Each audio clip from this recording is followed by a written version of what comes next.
Hello there YouTube and welcome back to the channel here today. Today we're here to watch more Mawaru Penguindrum. We're pretty excited to be doing just that one thing. It is hot as shit here today, so we're hopefully trying to cool off with a little bit of Penguindrum. See what I did there? See what I did there? I say episodes, again, these things tend to be pretty dense, as I found out last week. I can't promise 2. I'd like to do 2, but again, we'll see. I have 2 downloaded. That's half the way there, I think. Either way, I'll jump straight into the YouTube comments here because I think it's the best way to frame my discussion about last week, I guess, and how I thought about it in retrospect. I thought I went through a little bit too quick. Again, I know why I did that. I was horrendously tired. Now, again, if we're talking about my personal life for a moment, that was on the back of a 70-hour week. At my job, which I will not be doing anymore. The job, that is. I've quit that job that made me do 70-hour weeks. That was bad. I'm not going to do that again. So, again, that may talk about a lot of videos on the channel, which haven't been quite up to my quality, I wouldn't say.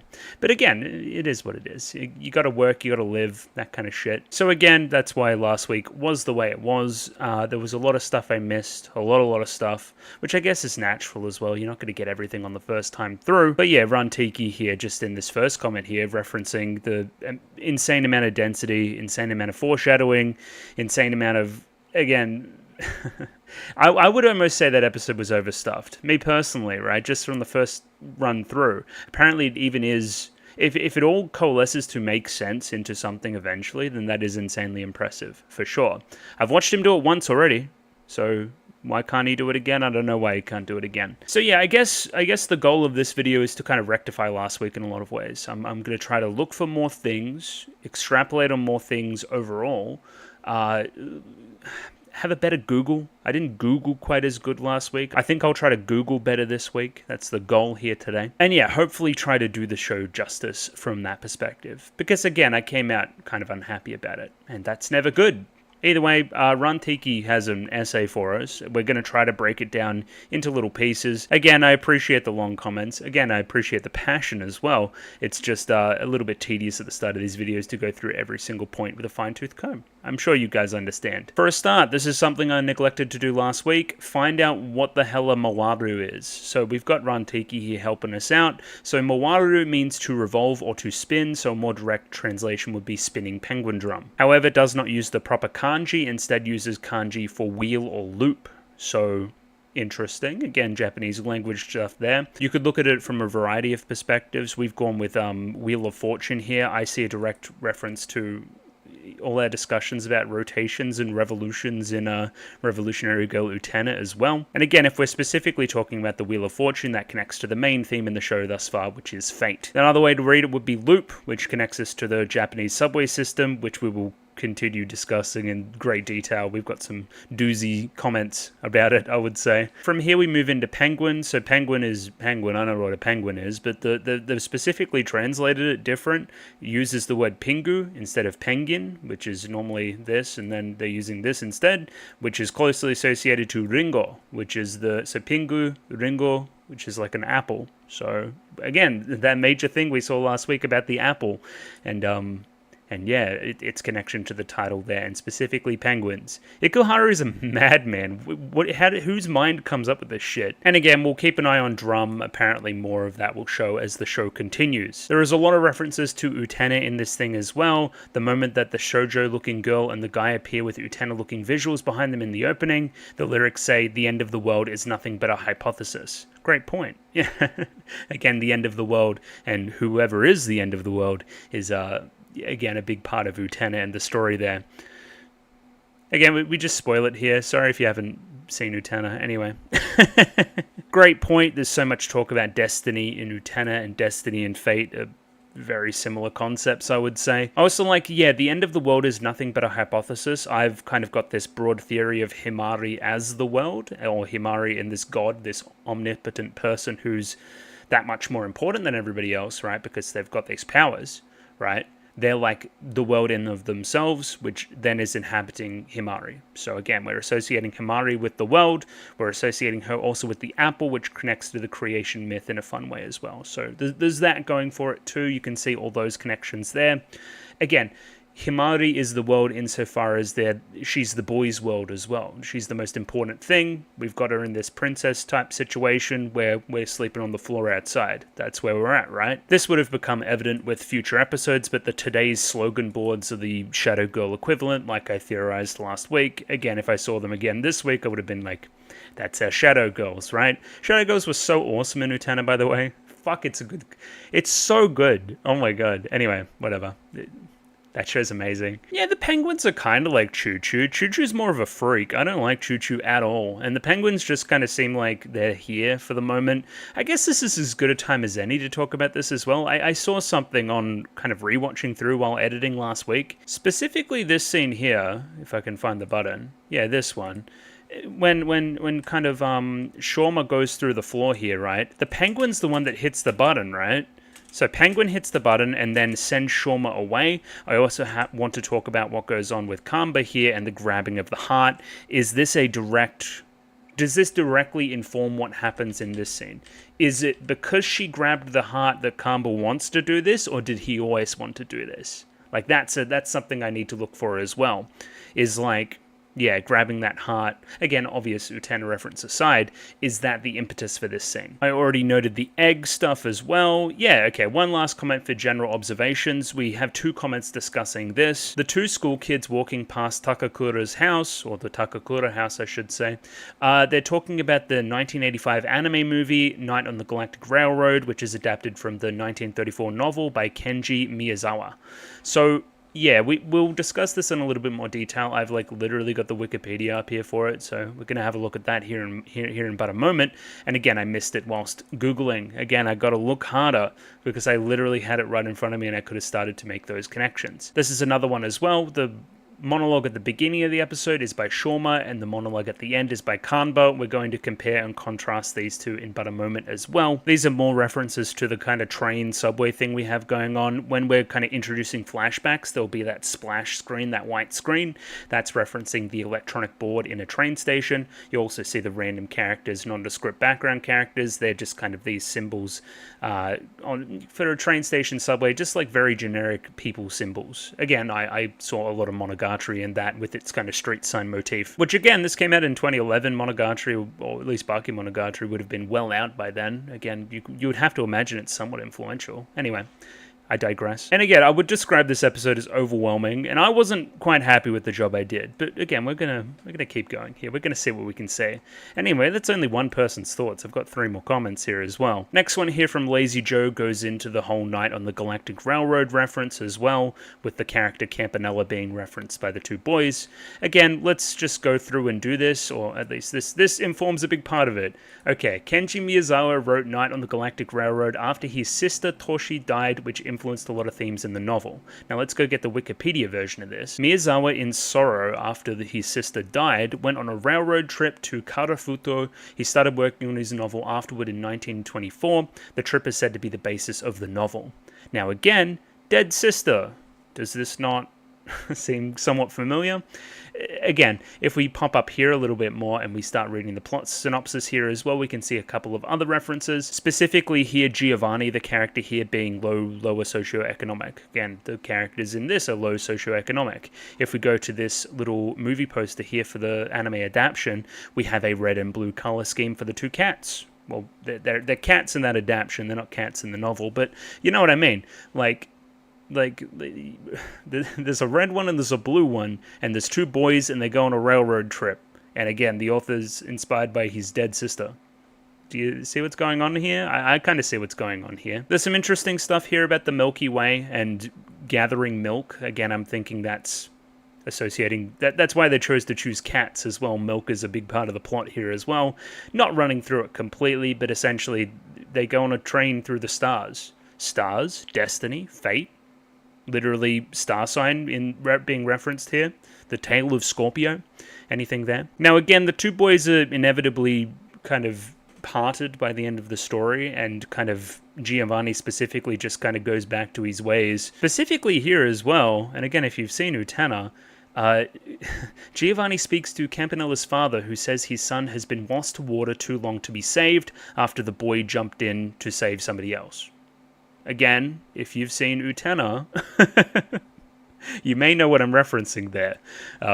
Again, maybe a direct inspiration for a lot of Ikuhara's work, we'll see. And yeah, this seems like a pretty well-acclaimed novel. I'd never heard of this in my life, but it has myriad adaptations and a whole bunch of anime references. Not reading the Ikuhara one there as well, because I'm not allowed to. Or the Penguindrum one there, I guess I should say. Did I say the railroad thing as well? Is like a subway? Through the stars? Fate? Looping? Destiny, lots of stuff. As I saw on Discord as well, I believe somebody linked it. It's one of those shows that uses a lot of real life locations as well. So hey, it's only natural that it's true to life with the railroad lines of Tokyo as well as a specific aquarium. Like that would only make sense, right? The survival strategy sequence is also a cover of Rock Over Japan, a 1980s rock song by ARB. Sure. Again, it's got that kind of 80s inspiration to it. It's got a lot of cheese to it, which I'm guessing will have a little bit more context as we continue. I also read somewhere, I forget where, maybe it was Discord, maybe it was somewhere else, the show may be set in the past somewhat. It's not 2011, so to say. But again, we'll keep an eye on it, I don't know. Also, excuse me for the camera angle. Oh my god, what a failure. Anyway, Choboribi, next comment here. I will say, again, between this show and Sarazanmai and Utena, it seems like Ikuhara has like one thing he likes to make. They're all very similar. They revolve around similar-ish themes, at least a little bit. Similar character structures, similar show structures, and kind of involve a lot of repetition of sequences. Like, does that make any sense? Like, again, he's allowed to. It's an interesting one to note. Now, this is an interesting one as well. I did not see this at all early, but we're bringing up the Tokyo Sarin incident, or the terrorist attack that occurred in the 90s, which again would be kind of, you know, it would stick out in a Japanese viewer's mind a little bit more than mine, considering how local it was. I think it's the most devastating terrorist attack in Japanese history.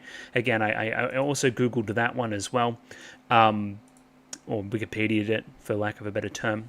Yeah, Doomsday Cult as well is involved, which is interesting. Again, they want to incite this kind of apocalypse. Utena reference. Yeah, it's an interesting one. It's an interesting one to be bringing up now, because I don't really see how this links yet, besides the whole subway motif. Like, there's a lot of trips on the train and so forth. Would people in 2011 really be that, you know, thinking about that kind of shit like that? I don't know. It's an interesting one. This one was a dumb move by me. Very obviously a cherub on the little mobile above Himari's bed, which is an interesting one because I think it infantilizes her a little bit. Infantilizes, however you say that word.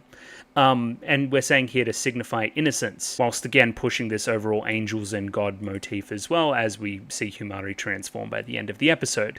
Again, I'm seeing a dichotomy here as well between innocence and purity and whatever else, knowing what's going on, growing up, coming of age. Within that as well, again, a lot of the things we referenced in Utena, that kind of link between, or that transition from love to lust and so forth.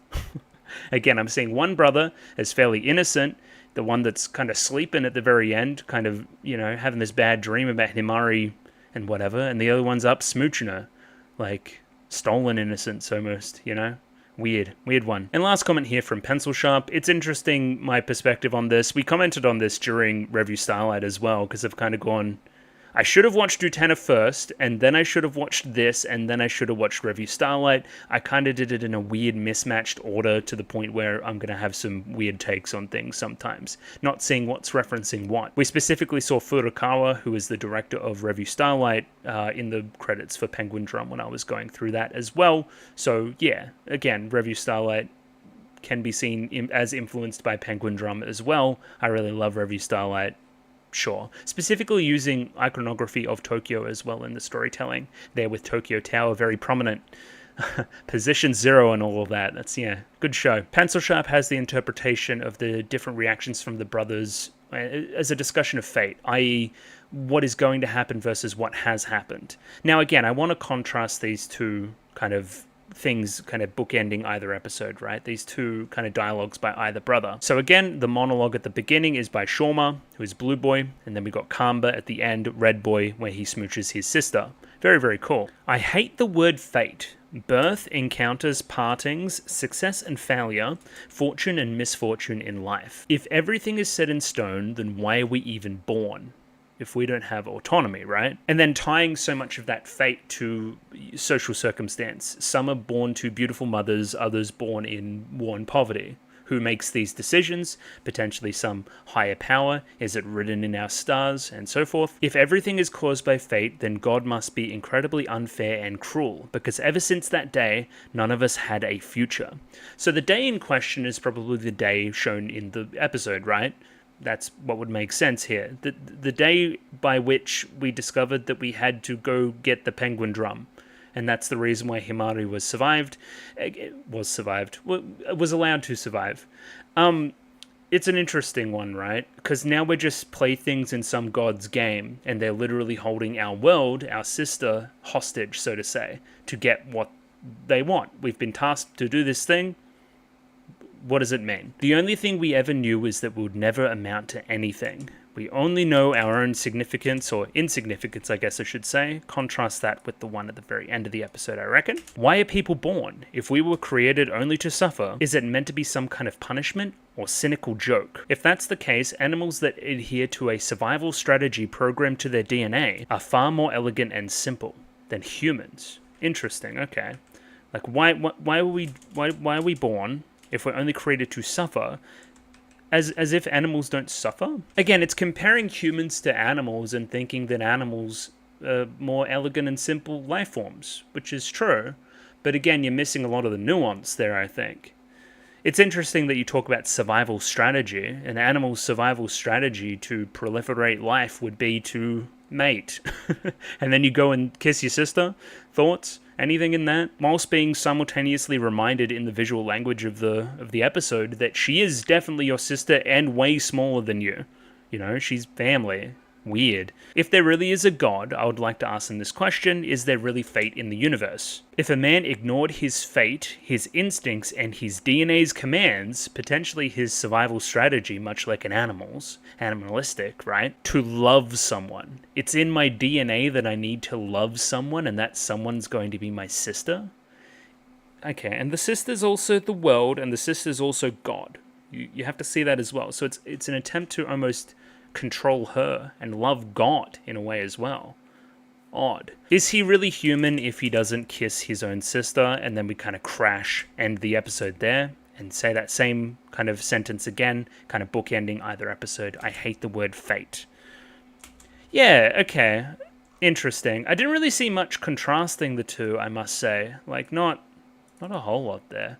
Again, it seems like Kanba's more gung-ho about the whole thing, while Shoma's a little bit more, reserved overall. But again, that's just general character stuff, I think. I can't see maybe it's the subbing, maybe it's something else. I can't see the grand difference there yet.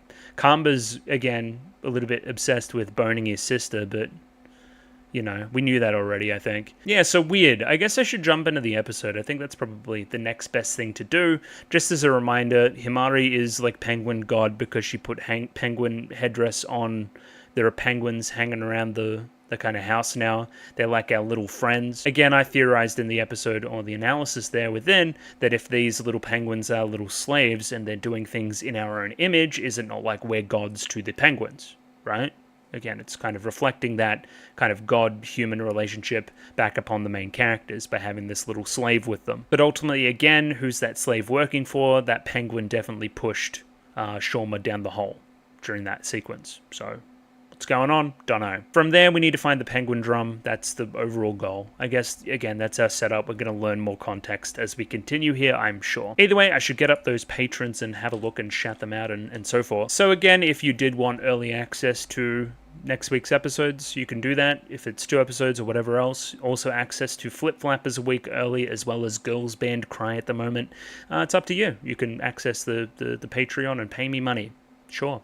A bunch of people have done that, up to and including Mickey Babbers, Charles++, Akomancer, / Banana Rama Hama Damasama, Bobbin, Chobo Ribby, Dapper Dwarf, Domobot, Ichu, Ed, Fancy Question Mark, Fleur Nightingale, Fruit, Gloriana Tenebrae, Glyke, Greybeard, Gus N, Ika, Yako Yavanen, Jacob R, Joran, Kelvin, Clem, Nosta, Cot Begemot, Lasher 840, Lou, Max, Mistake El Chen, Nailu, Need, Nico Lane, Parnik, Pencil Sharp 333, Ragashingo, Ronlade BNK, Saint Lily, Sal, Sam1373, Skeleton, Fueko, Without a Net, Yuan Kai Shu, I'm going to say, sorry if I butchered that one, Yuki Ali, Zach, Binshi, Hans Peter, Marsh, Voodoo Chili, and over the page, Ice and Rantiki. Thank you very much for giving me money and stuff and supporting the channel. It's nice. Yeah, let's jump into episode 2 here. Not a lot of expectations, but sure. Discord, if you want to talk to me about Penguindrum, it's probably the best way to actually have a conversation with me about the show. Like the video, subscribe. Let's jump in. Episode 2 of Mawaru Penguindrum coming right up. Hello everyone, I'm looking at a toilet, which is confusing me.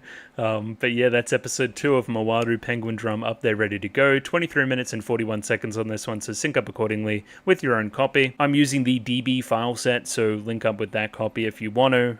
I'll also have a picture-in-picture in the description below for your viewing pleasure. So yeah, let's jump into the toilet, I guess. See, there's a toilet. It's freaking me out a little bit, if I'm honest. Either way, let's give this thing a 3, 2, 1. Radio, 3, 2, 1, go.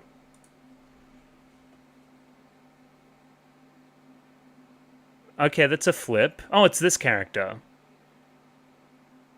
Her shit doesn't stink? Okay, a fateful encounter.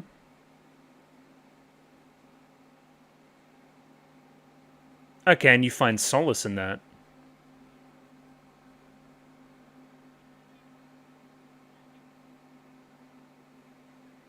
I was about to say I saw it. What, you got no tits? It's worse fates. It's okay. You'll get over it.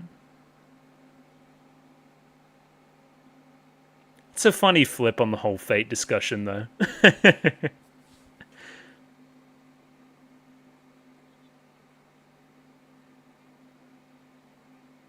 Huh. Okay, very interesting philosophy. So again, where Shawma seems to think there's no meaning in anything because we're not in control of our own destinies, this character here, I don't know if we have a name yet, finds meaning in that regardless. Which I tend to agree with, I think. Well, do I believe in destiny? Do I believe in fate? Hard to say. Not really. I think I'm in control of it. Therefore, everything has meaning, because I controlled it. Well, not me, but somebody did. Oh yeah, don't even get me started on the bears. I don't know what that's about.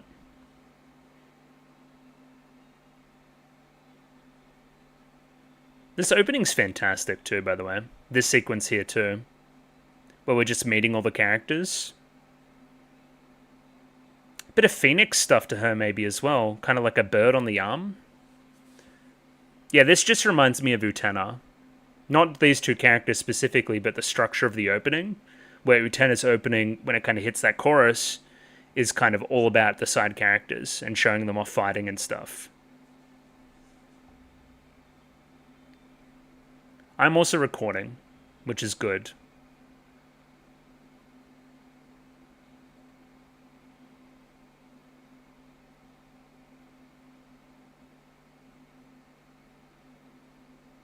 He who holds the apple holds the world.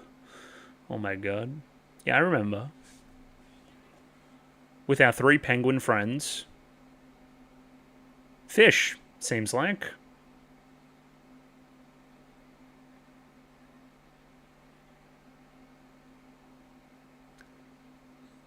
What's wrong with that? Oh, they're expensive. Okay, sure. Yeah. Okay, I'll definitely talk about that again as well. Will a penguin eat dog food? I don't know. Oh, she's back. She's got to stop putting this thing on. Alright, we're back. This happened very quickly.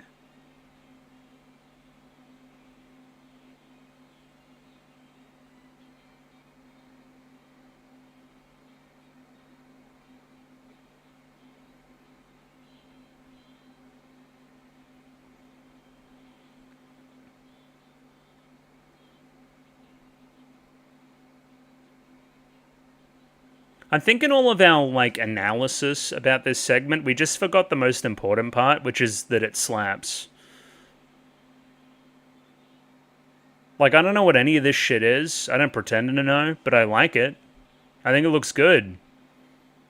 Maybe less sure about the pregnant bear robot, but again.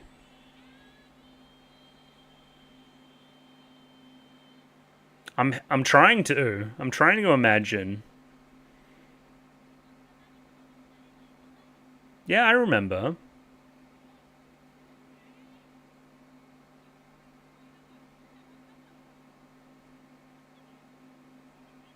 If I knew it, I would get it. Okay, get on the train.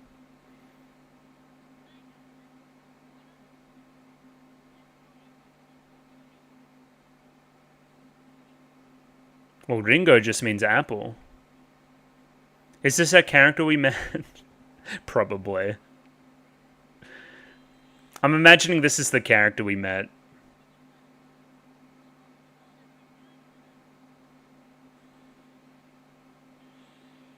Yeah, very similar last week.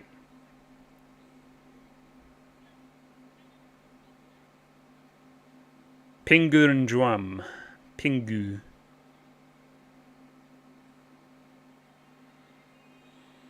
Okay, we've been given a quest.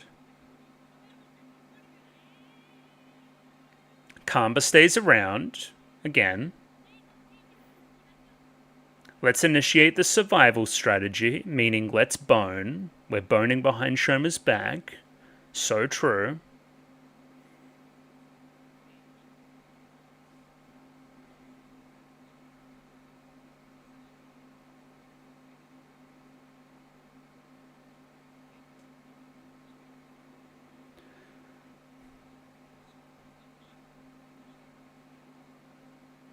And yeah, no one can see the penguins, now I remember. Well, some kind of pervert? Is somebody gonna get molested? I hope not. Oh, hello, flashback. Okay.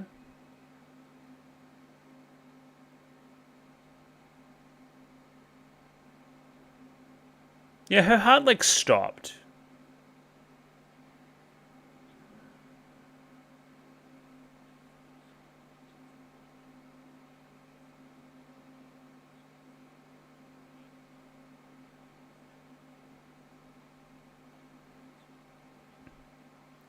Well, again, unbeknownst to Shoma, he knows what she looks like already.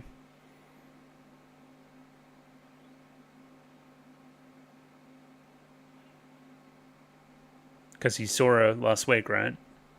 Well, yeah, last episode.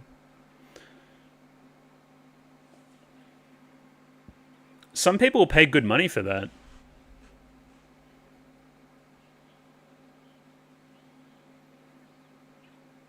The sound effects. Yeah, okay.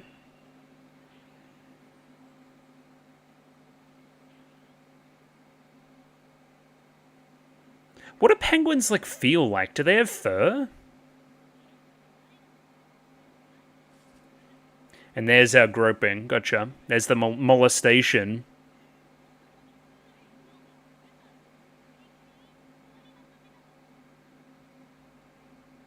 It was my penguin.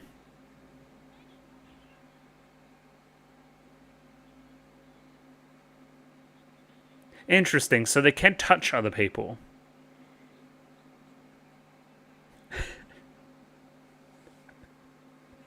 What a sentence.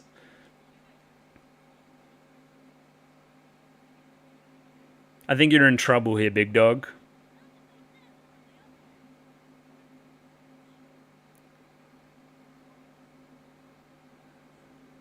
Oh. Thanks, big brother. Okay.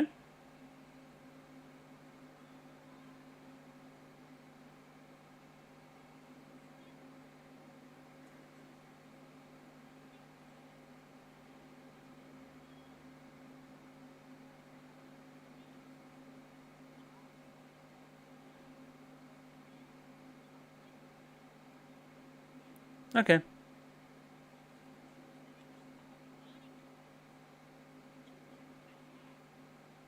Okay. So does he, like, not go to school? Again, I asked that question last week as well. Get away from me, you freak.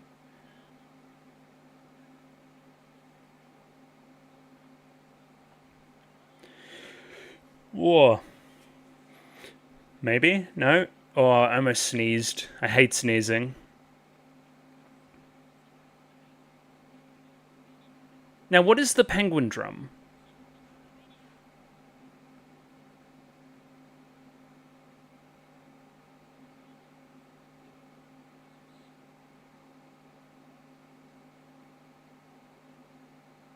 What the fuck? Whose shoes were that? Did he steal someone's shoes?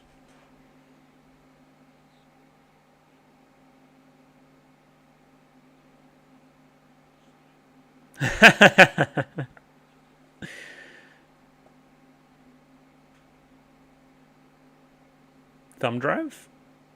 Where did you get this? What? At stalking?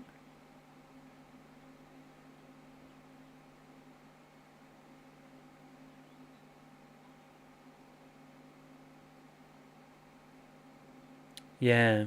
Like the opening, right?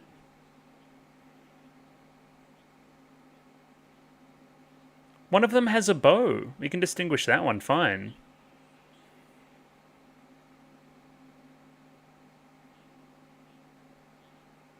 Okay, this is adorable.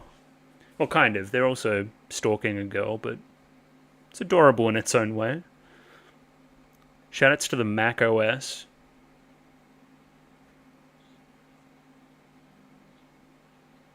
I wonder if they just see walkie-talkies floating, or...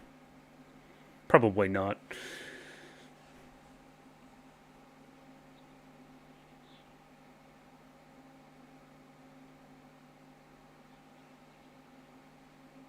Head to the main character seat, quick. There she is. Bingo ringo.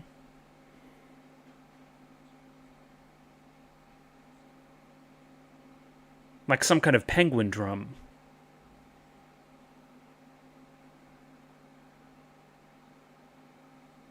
Just stalk someone, it's fine.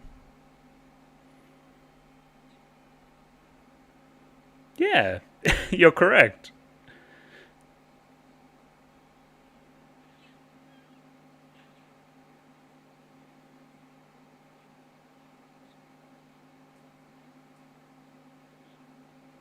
Can't make an omelette without breaking a few eggs. That's all I'm trying to say.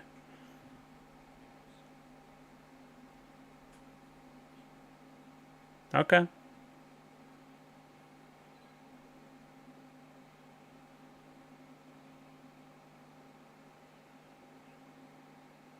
Okay. That's unfortunate. And yeah, like I thought, we're going to move to that next stop for the next episode.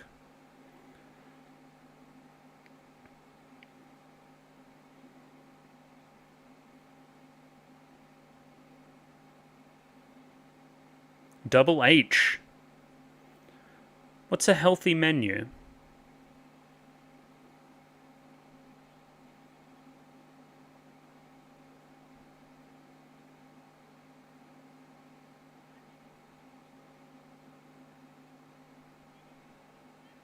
What was that about? Yeah, exactly like that.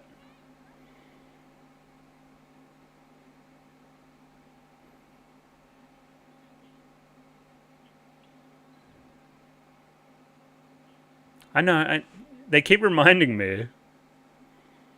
Okay, this is a crime.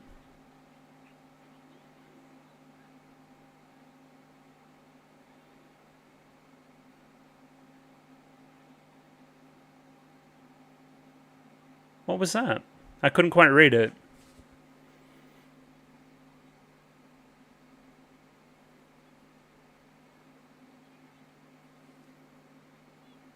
Don't eat their lunch.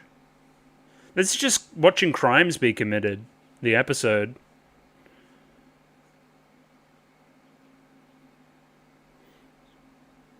Well, yeah, probably.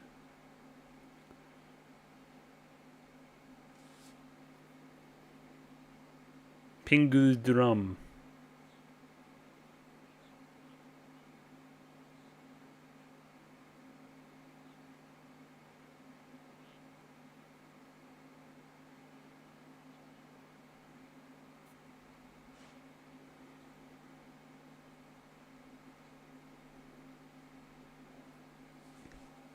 I've got no clue what it could be.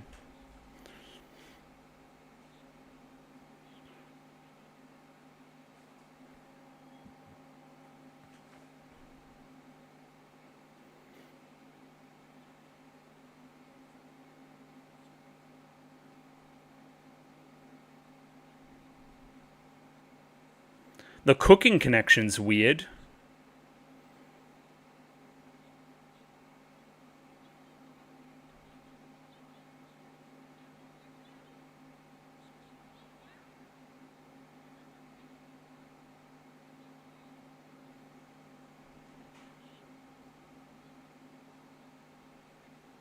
Yeah, kinda. That's just funny, she's taking on the role of a parent, almost.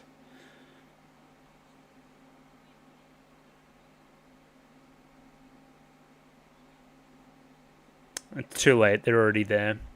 Seahorse in the background, too.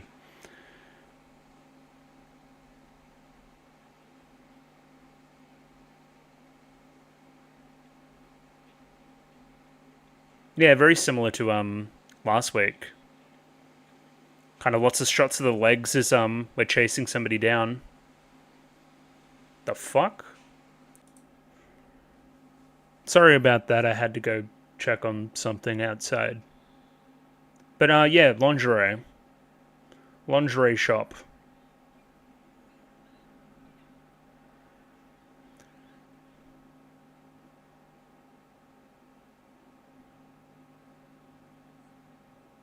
What? Finally, the penguin drum.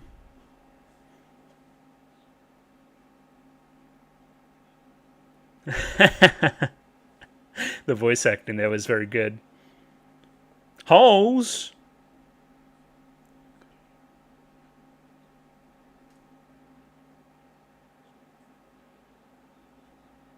Those holes lead to the cosmos.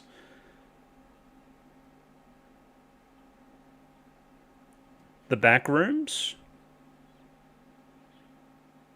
Delinquent.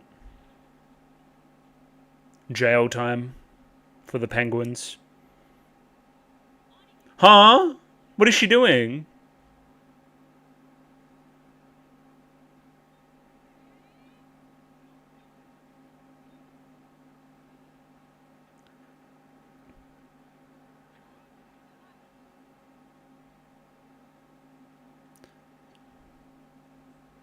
I'm trying to... Is it like Lane? Is it in Lane where there's the girl that jumps very early? Is it something else? Something that I watched. Ooh.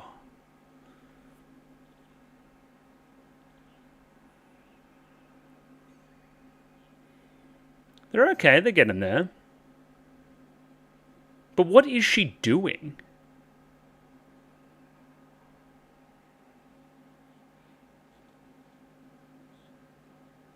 A selfie.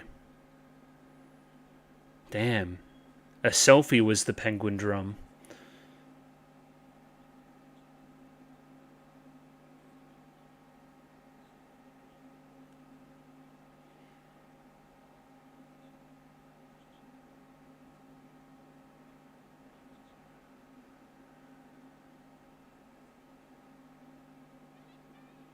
Oh, interesting. I was wondering when this guy would come back into it.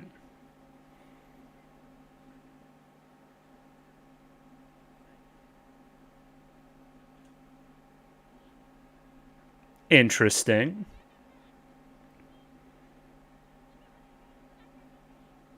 Here's this selfie I took. What? What is a red-rumped swallow? Oh, gotcha.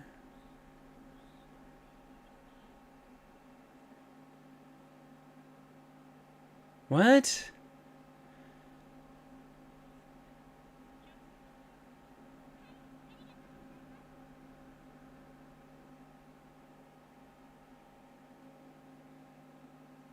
And now you're gonna stalk him?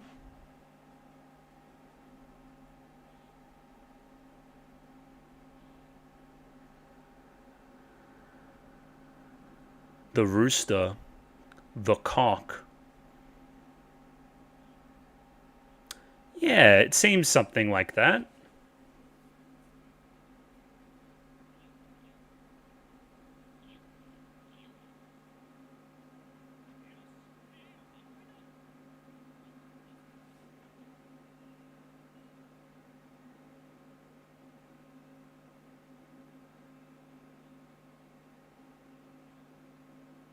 Did that say quick time on it? Anyway, we're not going to go there.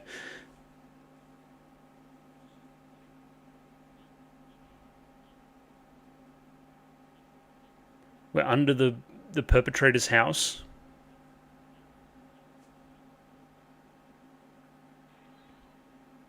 Interesting shot. Because he's extremely heterosexual. Okay, weird. You're being strange.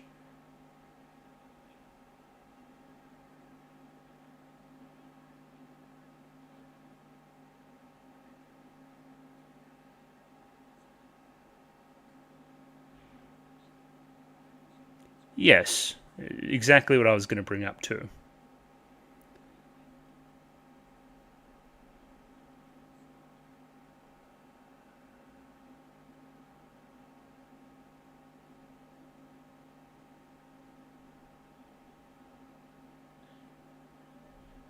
This guy's a fucking nerd.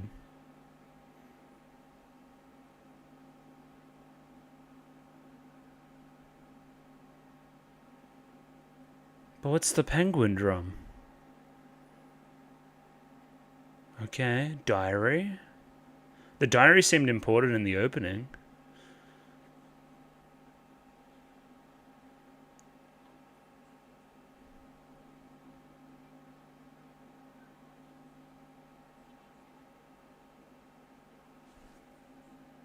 Penguins. But where's the drum? Future diary? No, that's something else.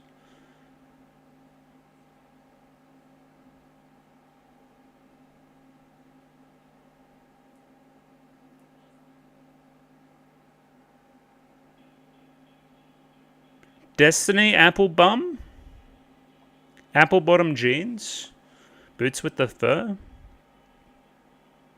Interesting. It seems like she's got some power or something?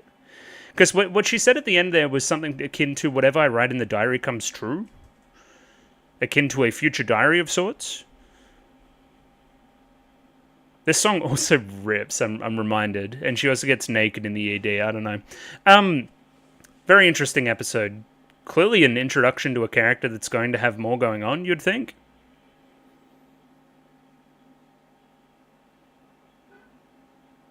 Interestingly enough, I think these two characters with Himari and the ED here are meant to be the two, like, they had a name this episode as well. The two girls that are in everything, like all the advertising, the two magical girl type characters.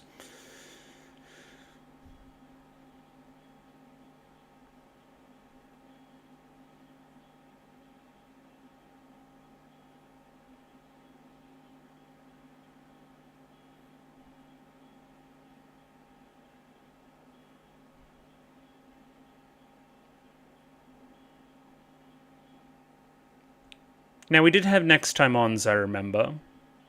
And they seemed like they were fine. They weren't too spoilery.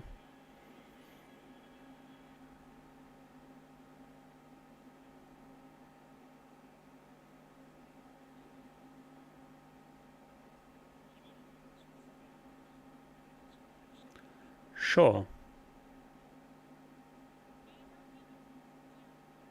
Sure.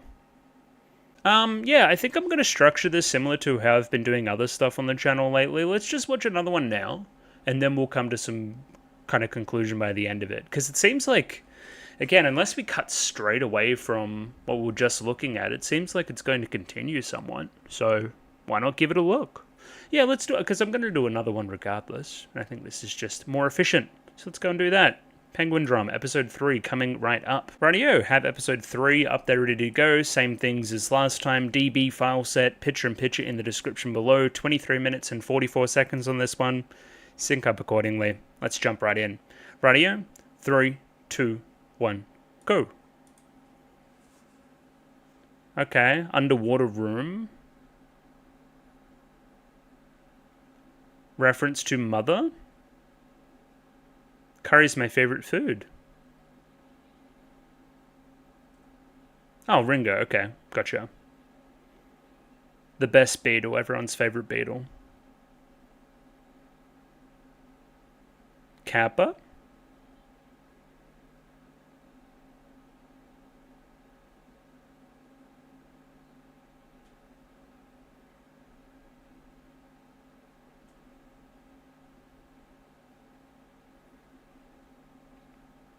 Little did you know she grew up to be a stalker. All in equal amounts. So true. Who do you love, Ringo? Would you like to share curry with old mate? I forget his name, the homeroom teacher. Now, I thought we were going to do something weird there with Himari and the homeroom teacher, but it seems like not yet. If ever. The underwater aspect of that's interesting, especially with the whole penguin idea, because penguins are both on land and underwater, so it like lies underneath, so to say. That's something, maybe.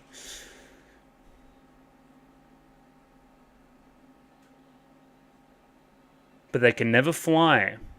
Think about it.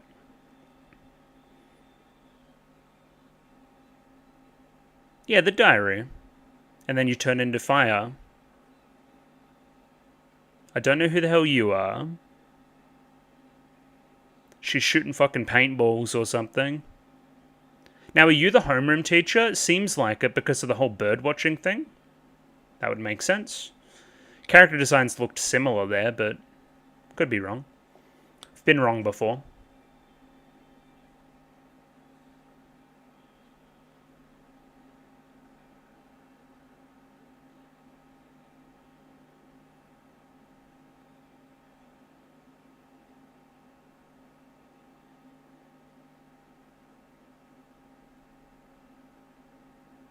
Okay. The fuck? The fuck are you doing? Oh.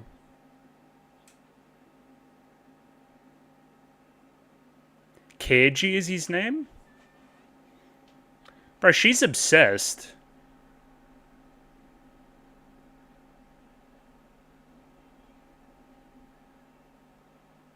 What's the 20th? The 20th we always eat curry?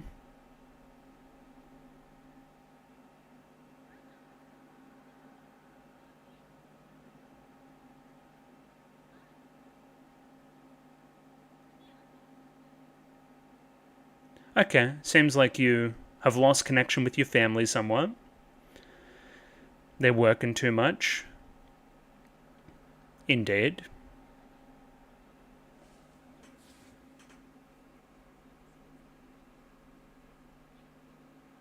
Oh, like a...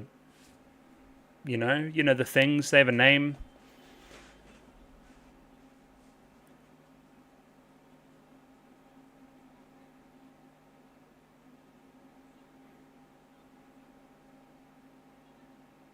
I don't want any of your jam. That looks feral. I'm not eating that. Okay. Okay, we're back, sure. Yeah, it seems like structurally, I thought this would be always like a second half of the episode thing, but it seems like we're doing it first half. Again, similar to Utena, which always did it to conclude their episodes, generally.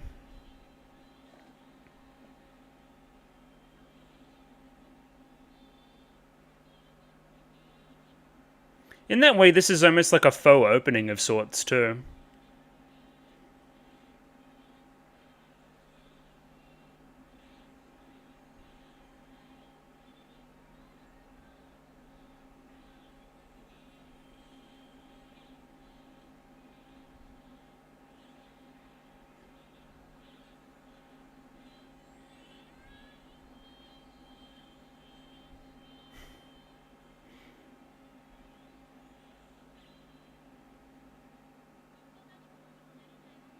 Yes, ma'am.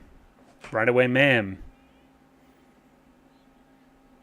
I'm trying. It's not Himari.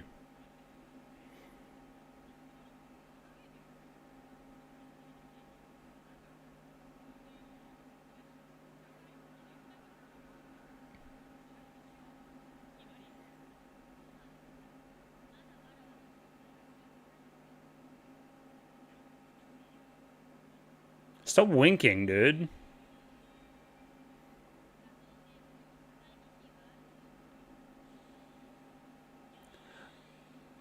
So is this happening? I'm not going to be suspicious if this is actually happening. Cow?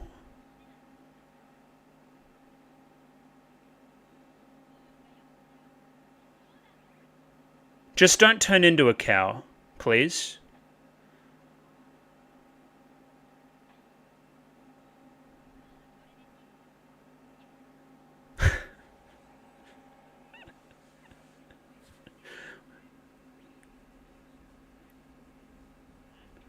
You guys are odd. Hmm.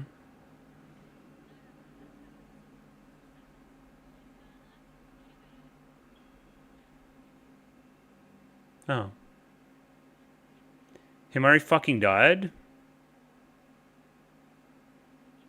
Gotcha. So guys, okay, if you guys don't believe I'm real, then I'll kill her again. I don't care. That's funny. It's like it's shut down.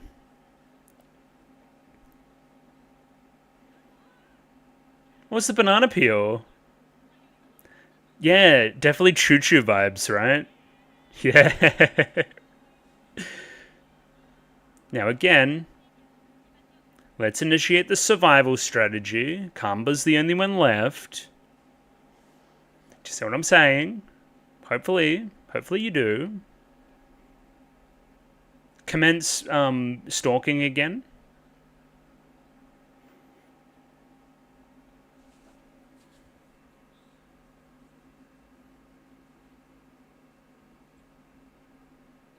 Why do you have a lockpicking kit?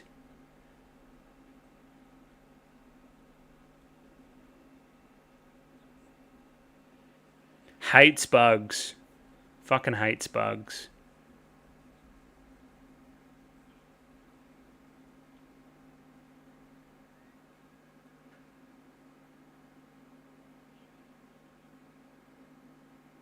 Of course.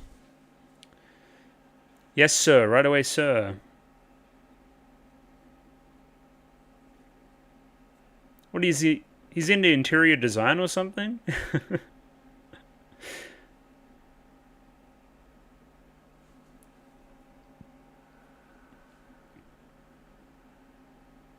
Stop eating all the plums. What, you're still going on about this?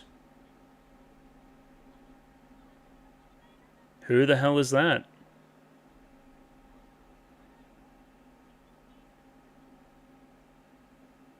Okay. Kamba's got an ex that's a model? Huh. And then you don't care. Don't care, didn't ask. I'm making curry for my teacher. Well, not even my teacher.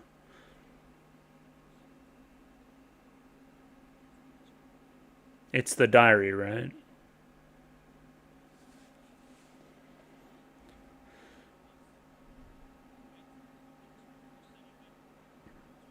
Yeah, but that doesn't mean we should do that. Two wrongs don't make a right.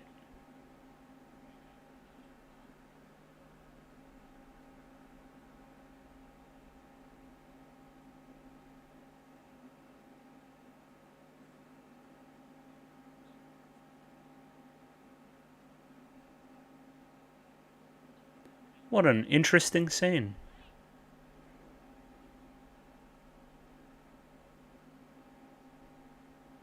She's right up in my face. Oh, symbolism curry. Did you see anything, little bro? Or mean big bro?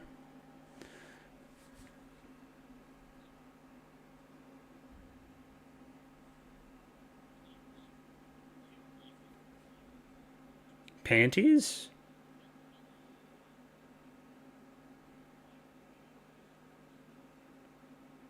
Watch out, she's rapidly approaching.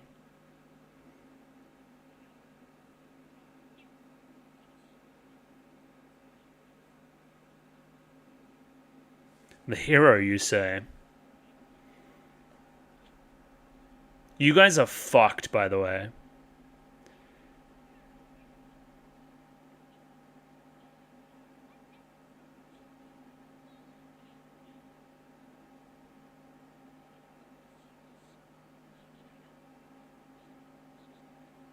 She has no one to speak to. Why would she speak?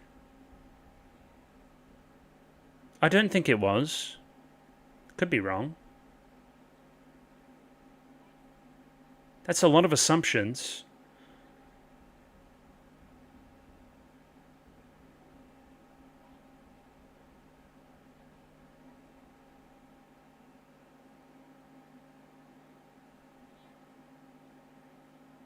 Of course you put apples in it.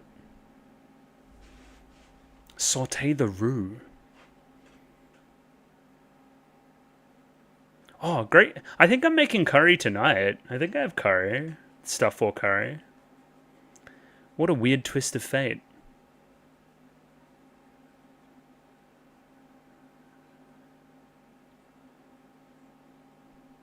Odd.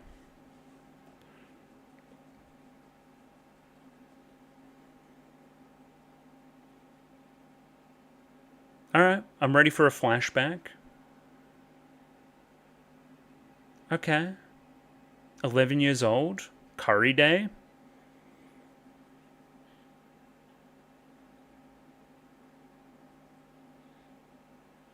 Huh?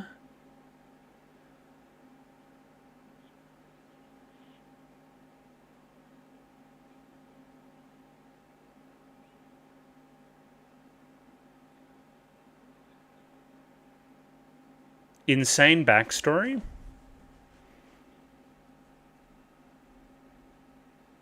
She's gonna fucking see you, dude.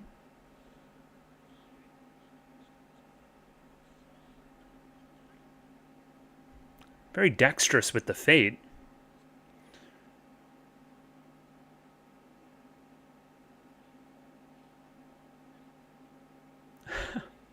Like a villain. Like an evil villain.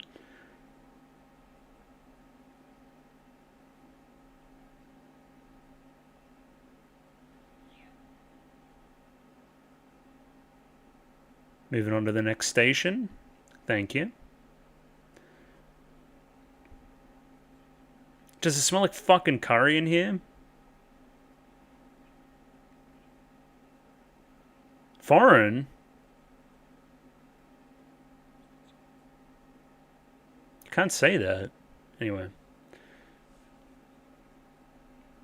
She wants to have it with the fucking teacher. Numbskulls?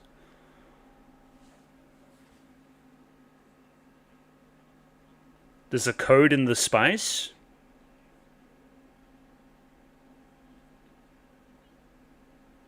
Penguindrum curry.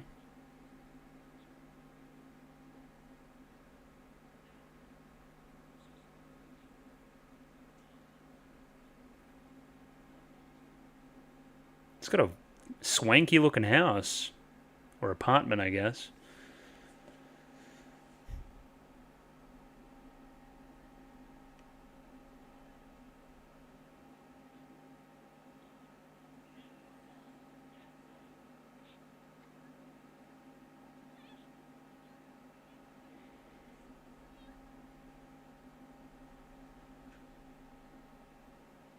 Tastes like shit.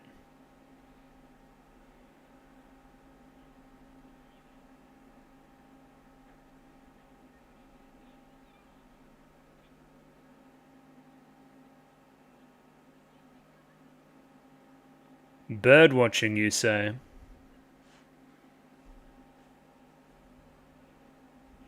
Anything for you. Literally.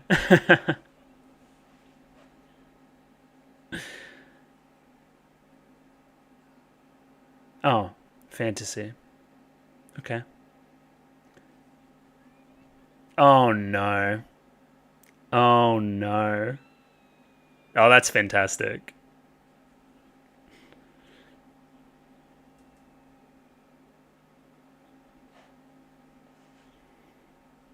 This will be interesting.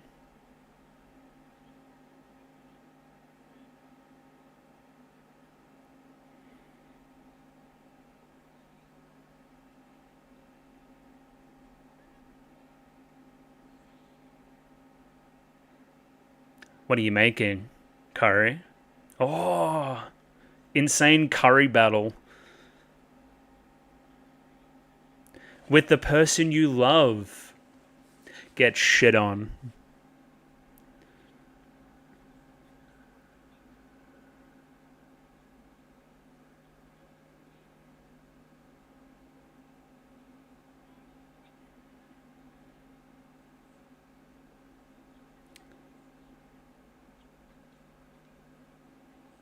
He has to.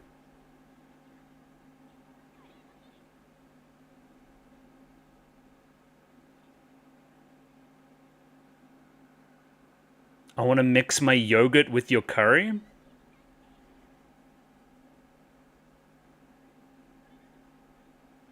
Why is the music so scary?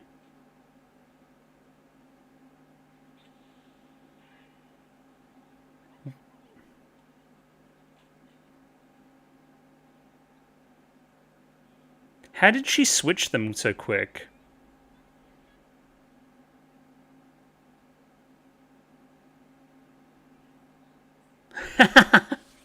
Why?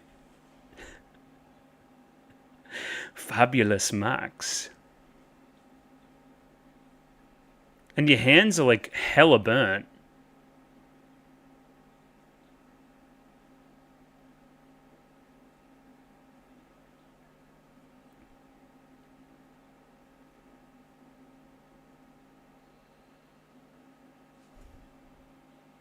Blue Rose.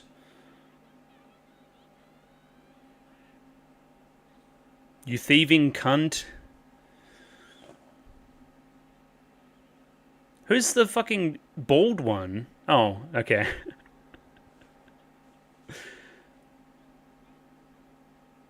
Huge muscles on it, though.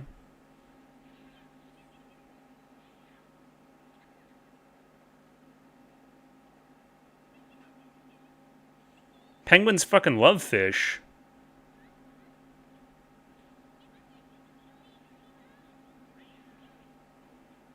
What is happening? I'm sorry, this is fucking ridiculous.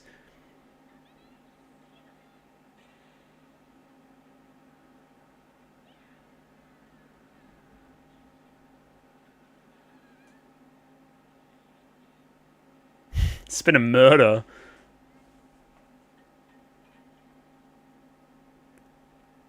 Some kind of karmic justice, maybe.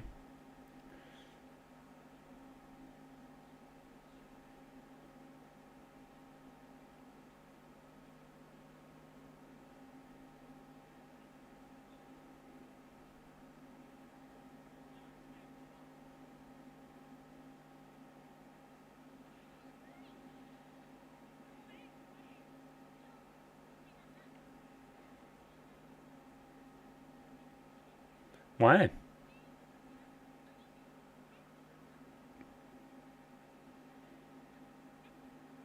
It's an insane coincidence.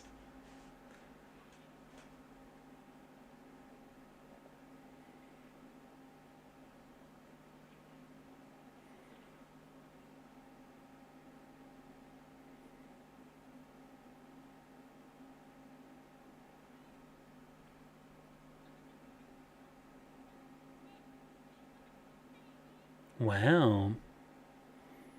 Some kind of I love you curry? We're all eating it together, as well as the penguins. Super strong adhesive. I'd love to have a mum. That'd be nice.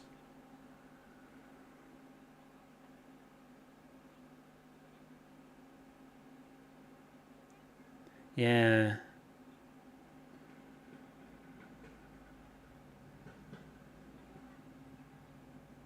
Yeah.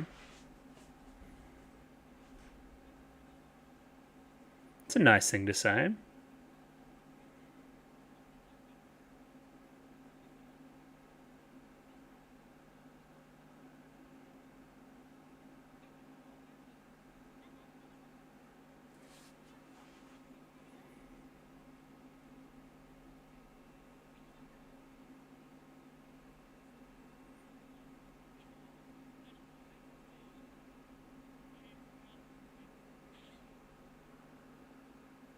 Ripping off the band-aid, so to say. Yeah.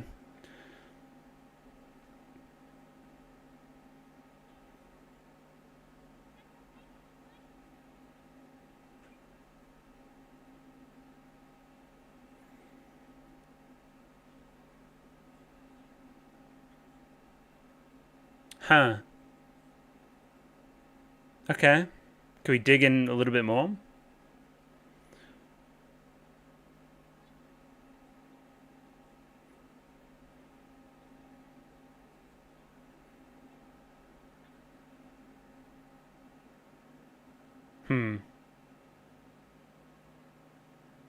Interesting.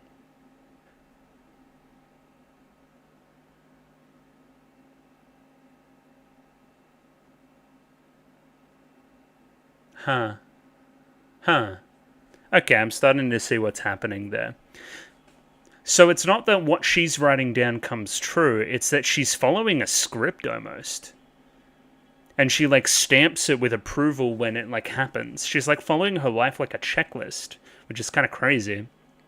And again, it's not descriptive enough based on that translation that it did happen. All those things did occur, just not in the way that she thought they would. Almost monkey's paw style. Interesting. Yeah, I'm getting pretty obvious Utena vibes off of that character, off of Ringo. Obsessed with an older guy. Anything there? How are we going to judge that within this context? Again, that was a lot of shoujo meta commentary in Utena, I thought, was our understanding there. So what are we trying to say here? In kind of contrast or in similarity, or I don't know. Nanami vibes, for sure. For sure. Not the first time I've said Nanami vibes this episode too. There was the whole cow debacle. Don't even get me started. There was also yogurt? Maybe? Maybe there's something there? This ending is sick, by the way.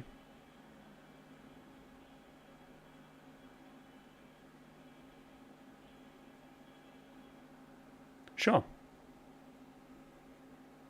Next time on...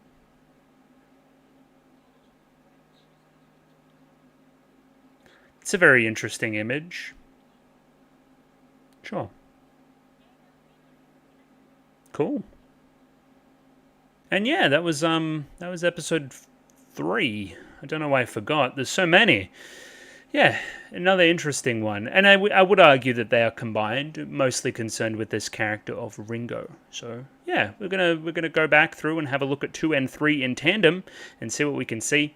Yeah, definitely not as dense as the first episode. Again, I think the first episode specifically directed by Ikuhara, so maybe that's explaining things, maybe. Nah, specifically seems like Shoko Nakamura directed the first episode, and who directed... Shibata directed 3. Who directed 2? Yamazaki. Sure. Interesting. Yeah, 3 different directors, 3 different episodes. Interesting. Obviously, again, Ikuhara writing all 3 episodes and being chief director. Well, not chief director, but director overall in the series. So, yeah, interesting one. Rightio, episodes 2 and 3 in the books. What did I think? What did I like? What did I not like? Let's find out, I guess. I don't know where I'm going. They were good. Noticeably lower stakes, noticeably less dense, but in a way that's actually... I appreciate that. I think you could argue that the first episode is overloaded. I still probably would. And again, I probably didn't give it the time regardless either, but you know what I mean. Point being, These were more palatable in a way that I thought was nice. I liked that. There's still plenty going on. I'm seeing Utena all through this thing, like basically constantly. And there's a ton of fun little things here and there, specifically noting the differences portrayed between Shorma and Kanba, continuing, again, Kanba being noticeably more assertive, noticeably in the know more than Shorma, noticeably more confident and straightforward and has the ladies and all sorts of stuff, right? Even the differences between their two penguins is something that should be noted as well, and what they're doing. Yeah, the noting on the back of the penguins, I'm definitely penguin number 1, you're penguin number 2. Again, he lauding the status over him of being the first twin as well. Yeah, just an interesting character, Kanba. I'm wondering to see where that goes, but I'm definitely seeing a lot there. But specifically this episode and the following one, focusing a lot on Ringo as a character. This new character that's been introduced, and what is she all about? How is she reflecting the other characters in the show? How is she involved here? What is her little... What is the penguin drum in all of this? What is she trying to do? Again, trying to capture the affections of somebody. What is Kanba trying to do? Trying to capture the affections of somebody, you would argue? Getting his heart grabbed and so forth. Interesting. And then again, the rival in love and that kind of focus there in episode 3. And finding out that the bird-watching guy has a wife. Now again, these characters are going to stick around. They're in the opening, so... it's one to watch. I'm just interested to see where it all goes, and yeah, we'll watch through it here again and see what we can see. Again, noticeably, I think less dense than that first episode, which would make it a smoother watch. Again, in theory. Also, yeah, very much so. Seems like we're going for almost like a toilet humor, etchy gag humor type thing a lot with the show. A lot of stuff in that realm, I would say. So again, this scene starting off, it's like we flush the toilet, we don't get to see what was flushed, but a bunch of fucking stars pop out.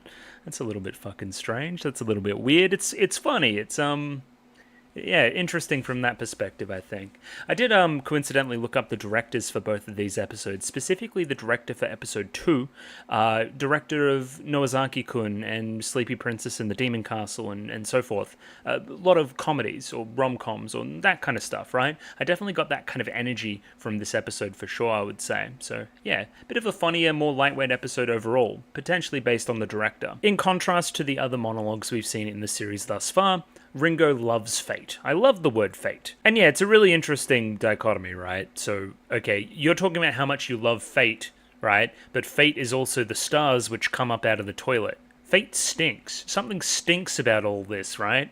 You could even if you want to get your mind in the gutter, think about the Curry connection, all of that as well. It's kind of funny. Because they both stink. Listen. Point being, the stars were associated with fate in both of the other monologues as well, and the negative connotation. I hate fate, right? And the stars obviously coming in and surrounding Himari. I hate fate in so much as fate has doomed my sister to an early grave. She's gonna fucking die. But again, you find comfort in fate, but potentially you shouldn't. Potentially it's got some nefarious thing. Yeah, I wonder if you've read ahead in that diary and you know what's going to happen the following day and so forth. Because again, I'm seeing the diary as like, this is my script for the day. These are the things that must be accomplished. And again, they will be accomplished no matter what. Therefore, I have comfort in the fact that my day will be structured like this, I guess. You know how they talk about fated encounters? Like one encounter can change your life, right? Even maybe red string vibes to all this. I thought this was a bit of a phoenix thing going on, but potentially not.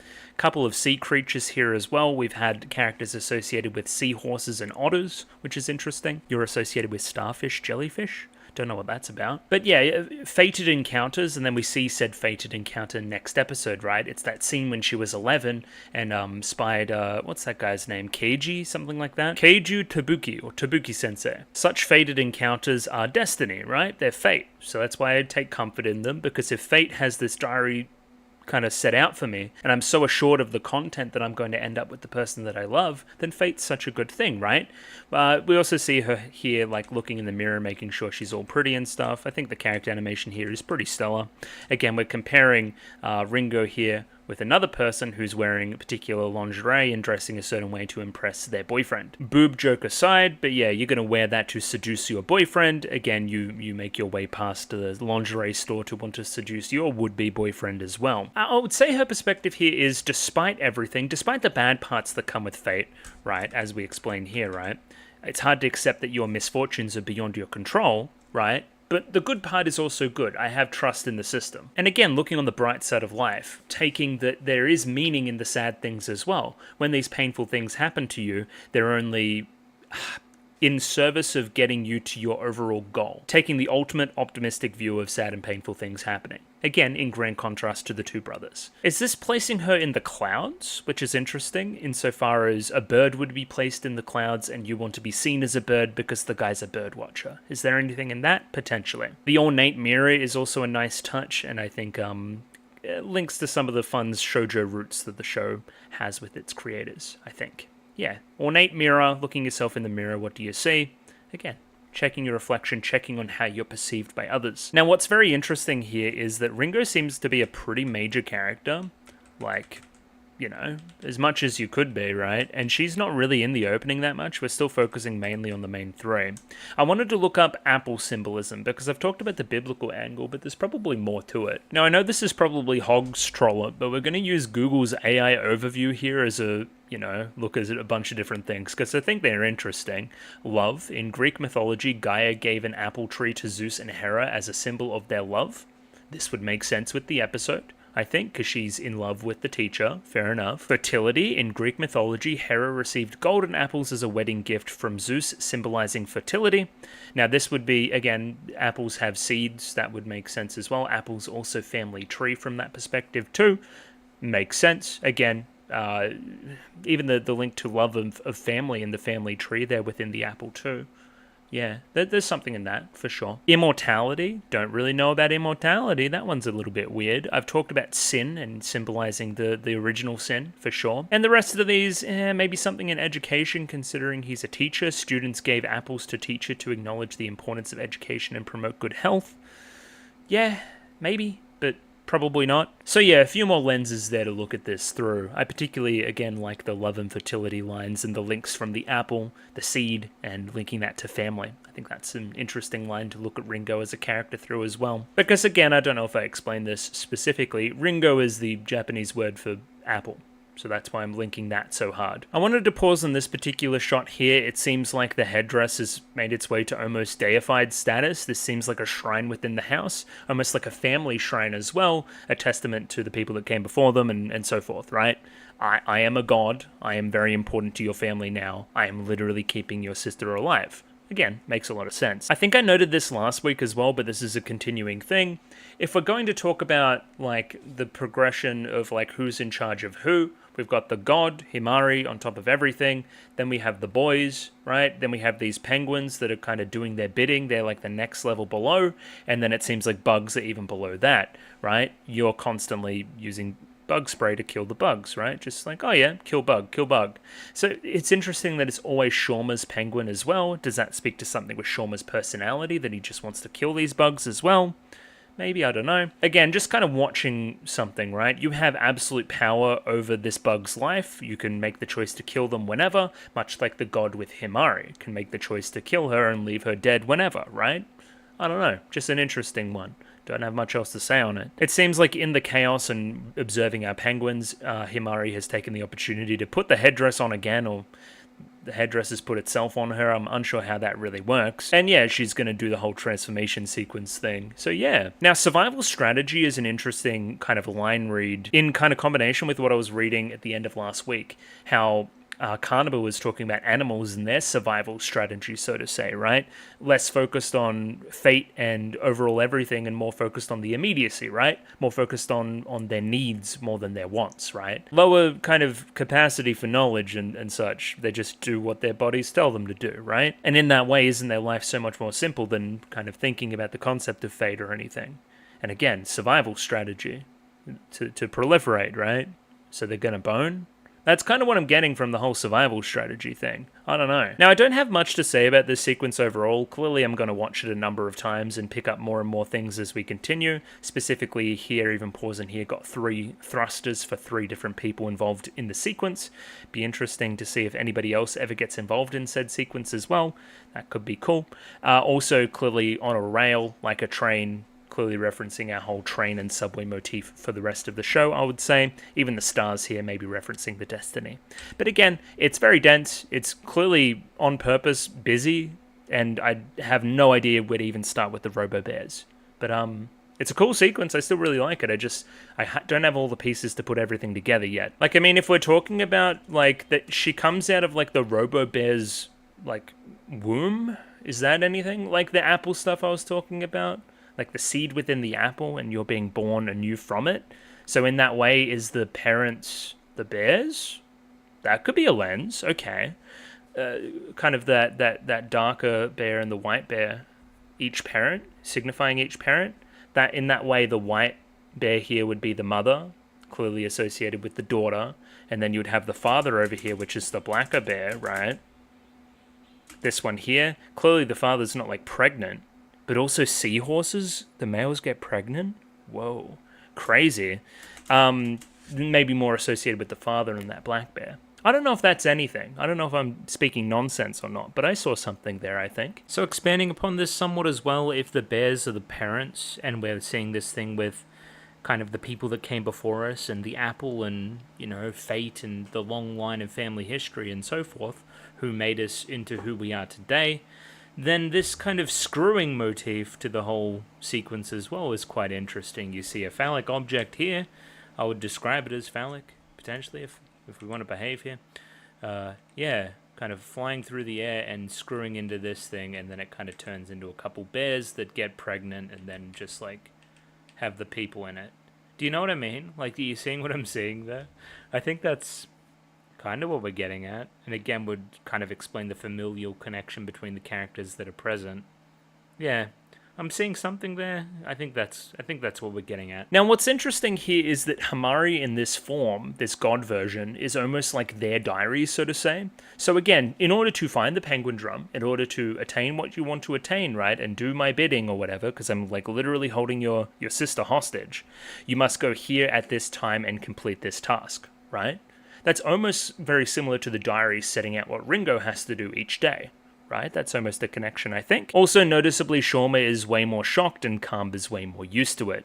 Again, watch this kind of character dichotomy play out with the rest of the episode, I would say. Like, definitely, Kamba's more slick. He knows what's going on, you know? But again, comedically, there's also an element of you're unsure about it. Probably. She'll probably be there.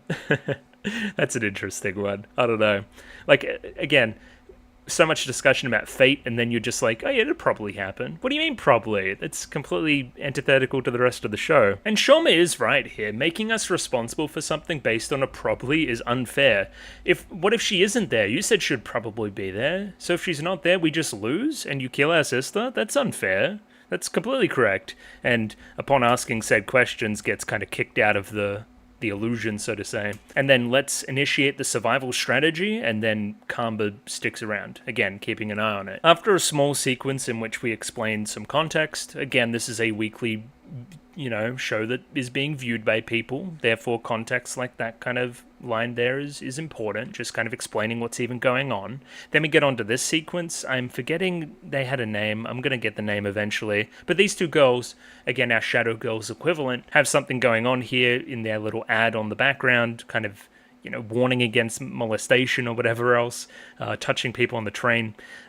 Before that, like, literally happens as a result of a misunderstanding here. Again, combined with next episode's one about the curry and making a stink on the train. Yeah, interesting. Kind of like these general courtesy things that they always see on the train that kind of buoys these episodes, that people should be doing, and again, it has some thematic ties. I think that's pretty good. Specifically here, the penguins are used a lot for comedic relief. I think it's pretty funny. Like, you've been like sliding around the train car, again, like a penguin does on the ice, again, using this magazine to slide on, and some of the magazine is imprinted on your chest. It's good gear, it's good gags. Again, maybe linking to that director and their previous work. The difference between the brothers here, I would say, is Shauma is questioning fate. How are we even going to know who Ringo is? Where you're kind of going with it, I believe in fate, I believe in Himari, I believe in the god, therefore, of course she'll show up. There will be some kind of way we can tell who Ringo is. Lo and behold, Kamba is shown to be correct. Again, that's all predicated on the probably of it all. Like, what do you mean, probably? The two brothers try to rely on the penguins, but they're stuck in the kind of very crowded train car as well, and rolls up the legs here to this particular young lady's behind. Again, I'm not really sure how this whole thing works. It seems like sometimes you can feel something touching you, but you're unsure about what it is.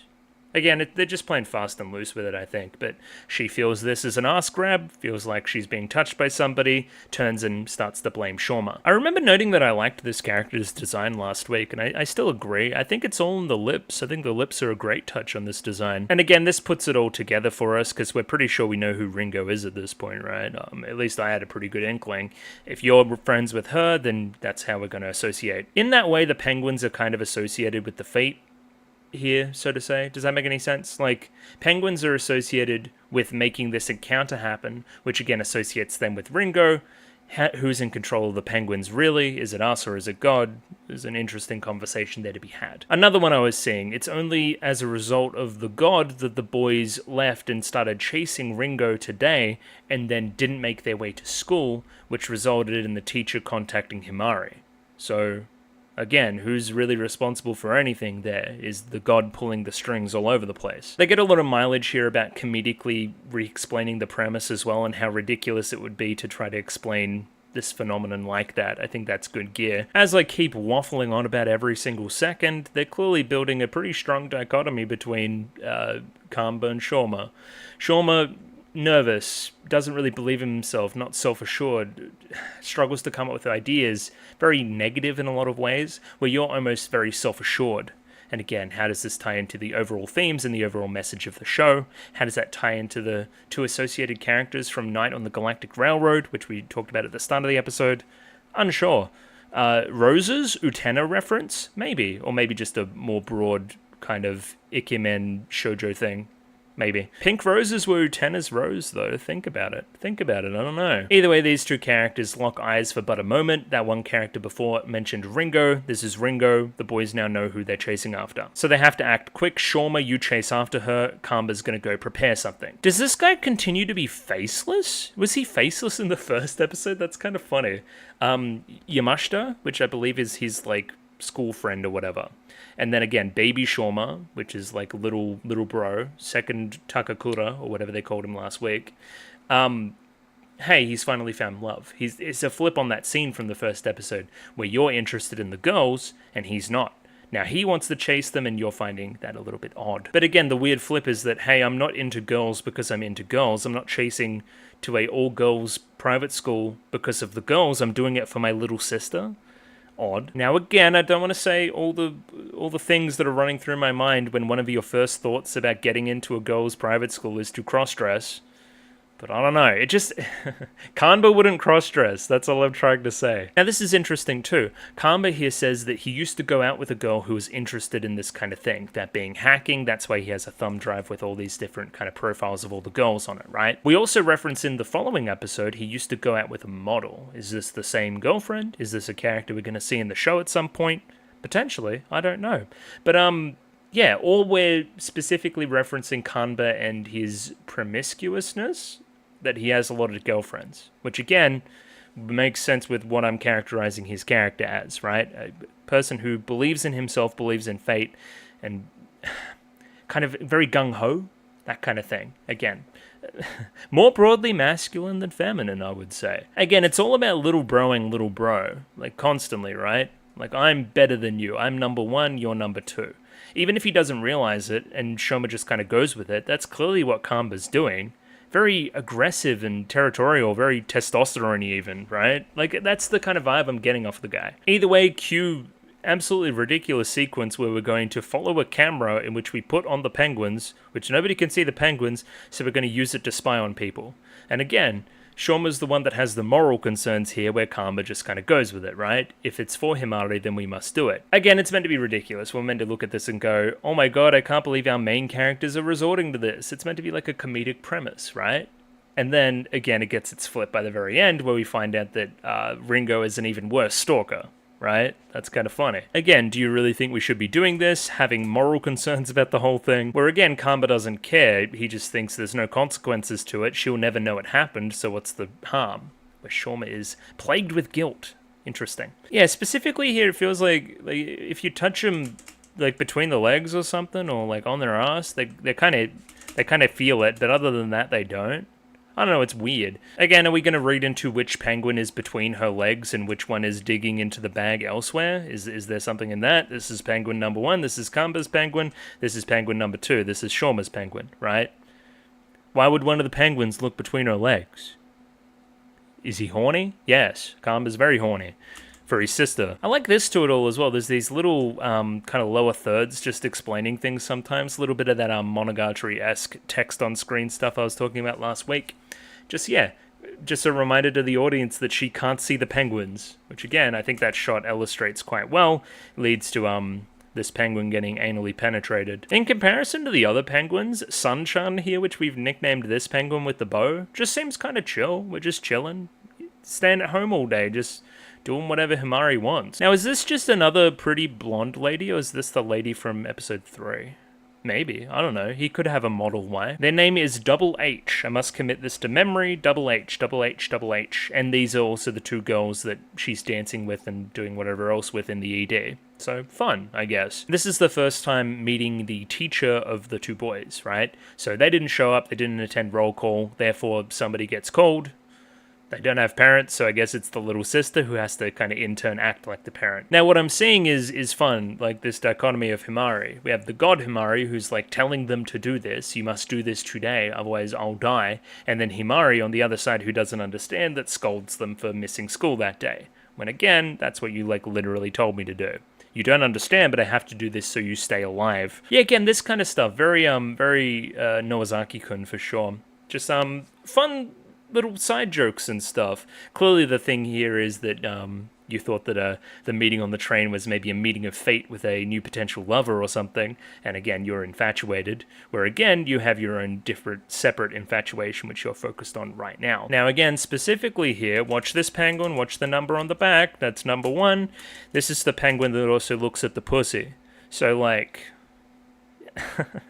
Kamba wants to look at the pussy. And again, Shawma's the one that gets all flustered about it and stuff. You see what I'm saying? They're constantly doing this, constantly in the episodes. Now, this makes a lot of sense too. So we see you like kind of very boredly looking at your phone or whatever else, right? And then your eyes kind of light up upon seeing this one thing, right? Red-rumped swallow nest in Tokyo. So, okay, that's what she's looking for now, right? She's specifically looking for this swallow's nest, and that's why she does what she does in this episode, because the guy's a bird watcher. She thinks he'll get something out of it, and again, stalking him to get that info that she knows that he'll get something out of it, you know? Goes to show the levels of delusion that she's ready to accomplish in the completion of her goals here. Yeah, always just digging in between the thighs. This guy's crazy. I'm still no closer to knowing what the Penguindrum is. Unless it's just the diary. Is it the diary? I don't know. We're pretty sure it must be tangible because we got told to find it. So it's not like an idea or a concept or something. Again, the diary would make the most sense. This show is thematically about fate so very much that a diary that literally says what to do next is pretty pointed, right? Like, hey, you should do this now today, and then you'll get what you want eventually. That's what fate says for you to do. So for right now, she's browsing a bookstore randomly. She reads the lines that food is a way to a man's heart, wear sexy lingerie every day, all these kind of things to woo a man, so to say. Again, she follows the cooking advice next episode, which I think is fun. She's like literally following the orders from this book as well. And again, it's like funny. The boys in increasingly ridiculous ways are just kind of following her around, stalking her and kind of justifying it. funny, good joke. And again, this is what I was talking about before. They almost get busted when their mobile phone goes off. Himari's mad at them. Again, you don't know what the other Himari told me to do. We bring up Tabuki-sensei here, which is the second mention of the character within the episode, which I think is pretty pointed. Again, just looking at all the marine life, little symbolism everywhere as well. Even a butterfly over here, which is cool. Yeah, okay. Lots of stuff. I'm zeroing in on the seahorse, considering the male pregnancy angle. I don't know. I'm seeing a lot of it places. Again, here, it's almost like Ringo knows she's being watched. She, like, picks up the speed of the walking as they continue. Again, very similar to the first episode, where there was these kind of shots in sequence of characters racing after each other. Even here, the two penguins turning around and saying that she didn't go this way, showing this kind of street sign thing that we have going on, maybe like a stop sign on a subway or something. Kind of associating it with that as well. From here, we make our way into the lingerie store. Specifically, I really like this rack for all the bras. Just very creative. Almost DNA-esque if you wanted to get really specific about it. And yeah, carousel is a choice of kind of the setting here. And everything spinning up on kind of mannequins and whatever. Almost pole dancing. There's something very scandalous about it all. It's very cabaret. And the carousel, maybe even emphasizing the younger children angle to it all. Specifically remember carousel and kind of a fair in general being a piece of symbolism in Utena, very late in the piece as well. Carousel specifically in the last episode. True. Yeah, not sure what we're trying to say there, but funny that Ikuhara's done it at least twice. Again, contrasting the two boys, like we're doing a lot. Shauma openly nervous about being within the space where lingerie is purchased, where Kamba very excited, pointing out ones with all the holes, and saying the specific line about the holes here. Which holes do they put their legs through? Fool! Those holes lead to the cosmos. Stars, even. There is fate within the lingerie. Something to that effect? Potentially. Again, I think the difference there is very pointed, and Kamba's quite funny here. Again, contrasting the two penguins yet again. You've got a bra on your head. You're Shauma's penguin, I believe. And then we have Kamba's penguin here. Nose in the panties, like a classic anime pervert. From here it becomes very confusing what she's even doing, until we find out what she's doing, right? So she's come out here because a nest of a certain bird was spotted out here, and she wanted to get the perfect photo of it, and this was the best way to get that angle. So this shows a couple of things about Ringo here. One, it shows the desperation for this love. She's willing to do this, but it also shows her faith in fate, right? The book didn't say I would die today, so I have absolute faith that I'm not going to fall off of this and die. I'm not going to get splattered on the floor, because the book didn't say so. That's what I'm seeing in all of this anyway. Otherwise, the character would be quite nervous, you would imagine. Yeah, even she just slips and says Seifu there to herself, like, she's just kind of really happy about it all, I don't know. Either way, we force the two penguins to follow along with their lingerie on their heads in tow, I guess. And yeah, she makes her way to that spot. She has that perfect position. What's this little keychain here? Is this a penguin with an apple? That's very pointed. Yeah, is that what that is? She has a lot of little fucking knickknacks and doodads on her gear, so yeah, I don't know what the stuff on the bag's about. Starfish and jellyfish. The sun is setting and the boys are concluding their stalking for the day, or almost. They see that Ringo is waiting for somebody, and they recognize who that somebody is. It's their fucking homeroom teacher. It's Tanuki, right? Tanuki-sensei? Tabuki-san. Excuse me, not Tanuki, that's something else. Tabuki-san. Tabuki-sensei. So again, Ringo is structuring these meetings so that they meet here every day. Her alibi is that she has cram school and that she's been doing cram school the entire time. Again, something that a teacher would probably respect. Again, just lie. He says, so you've been studying hard. And it's like, well, yeah. You haven't been studying hard on your studies, you've been studying this man very hard. I think that's a very fun little line read there. So yeah, the guy's a bird watcher. I'm imagining this is a bird nest of some kind, and again, that's what she took the picture of and risked her life to do so. And again, Kamba's got it figured out immediately. Again, a little bit more street smart, a little bit more world-weary, where you're just very naive. So the situation here as well is that Tabuki seems to be a family friend. Again, he's having dinner with them when he's a high school senior and she's 11, so, like, must be a family friend. That's the only way that would make sense. And again, you narrow the eyes, looking very creepy-like, and that's where we start to put it together, and probably one of the better comedic shots of the episode. We go from Tabuki over here, right, who's walking alone, unbeknownst to him, he's being stalked by her, and then on the other end, they're being stalked by, or she's being stalked by them. Yeah, very funny. We send the penguins in once again as seems like Ringo's making her way to her spot to stalk Mr. Tabuki. Yeah, great. This is exactly what I wanted to say. This is like a penguin Mac. This is fantastic. So we have Skype, we have P-Chat instead of like iChat. We have PCal instead of iCalendar. We have QuickTime instead of QuickTime for the video, which is fantastic. P-Movie instead of iMovie. PearScript instead of something else. Again, I don't own a Mac. P-Tunes instead of iTunes. Fantastic. And everything has the kind of file extension here, .pea, like penguin. Yeah, very cool. Well, this is great too. We kind of follow her into this little grate that she's like unscrewed from here. We see like the kind of evidence of the crime where she's snuck in here. So again, she's like full on delusional, but it also leads to one of the other panty shots of the episode too, which wasn't really even a panty shot, but you know what I mean. Implied panty shot. Where again, the joke of the episode so far has been that we're going to these lengths to stalk this girl for the random kind of promise of our sister being okay, right? And we're going to drop all pretense of that being creepy and just go for it. As it turns out, the person that we're creeping on is actually creeping on somebody else. Very good joke. To a level that we wouldn't even dream of. She's literally under his house right now, recording him. Wait, Kenji Miyazawa? Isn't that the author of Galaxy Railroad or whatever the hell? Yeah, okay. That's fun too. Episode 18, you say? What does this whole thing say? Yeah, Hanamaki City, we're doing some bird watching in that hometown. That's interesting. And yeah, look at this creep. She's like literally just listening to the same TV that he's listening to, kind of under his house, just in pure peace. She's really creepy. I do agree, an ice cold cola after work is the best. He doesn't even drink. This guy's so funny. So she's a pretty bad stalker, no? She didn't even know he had a girlfriend?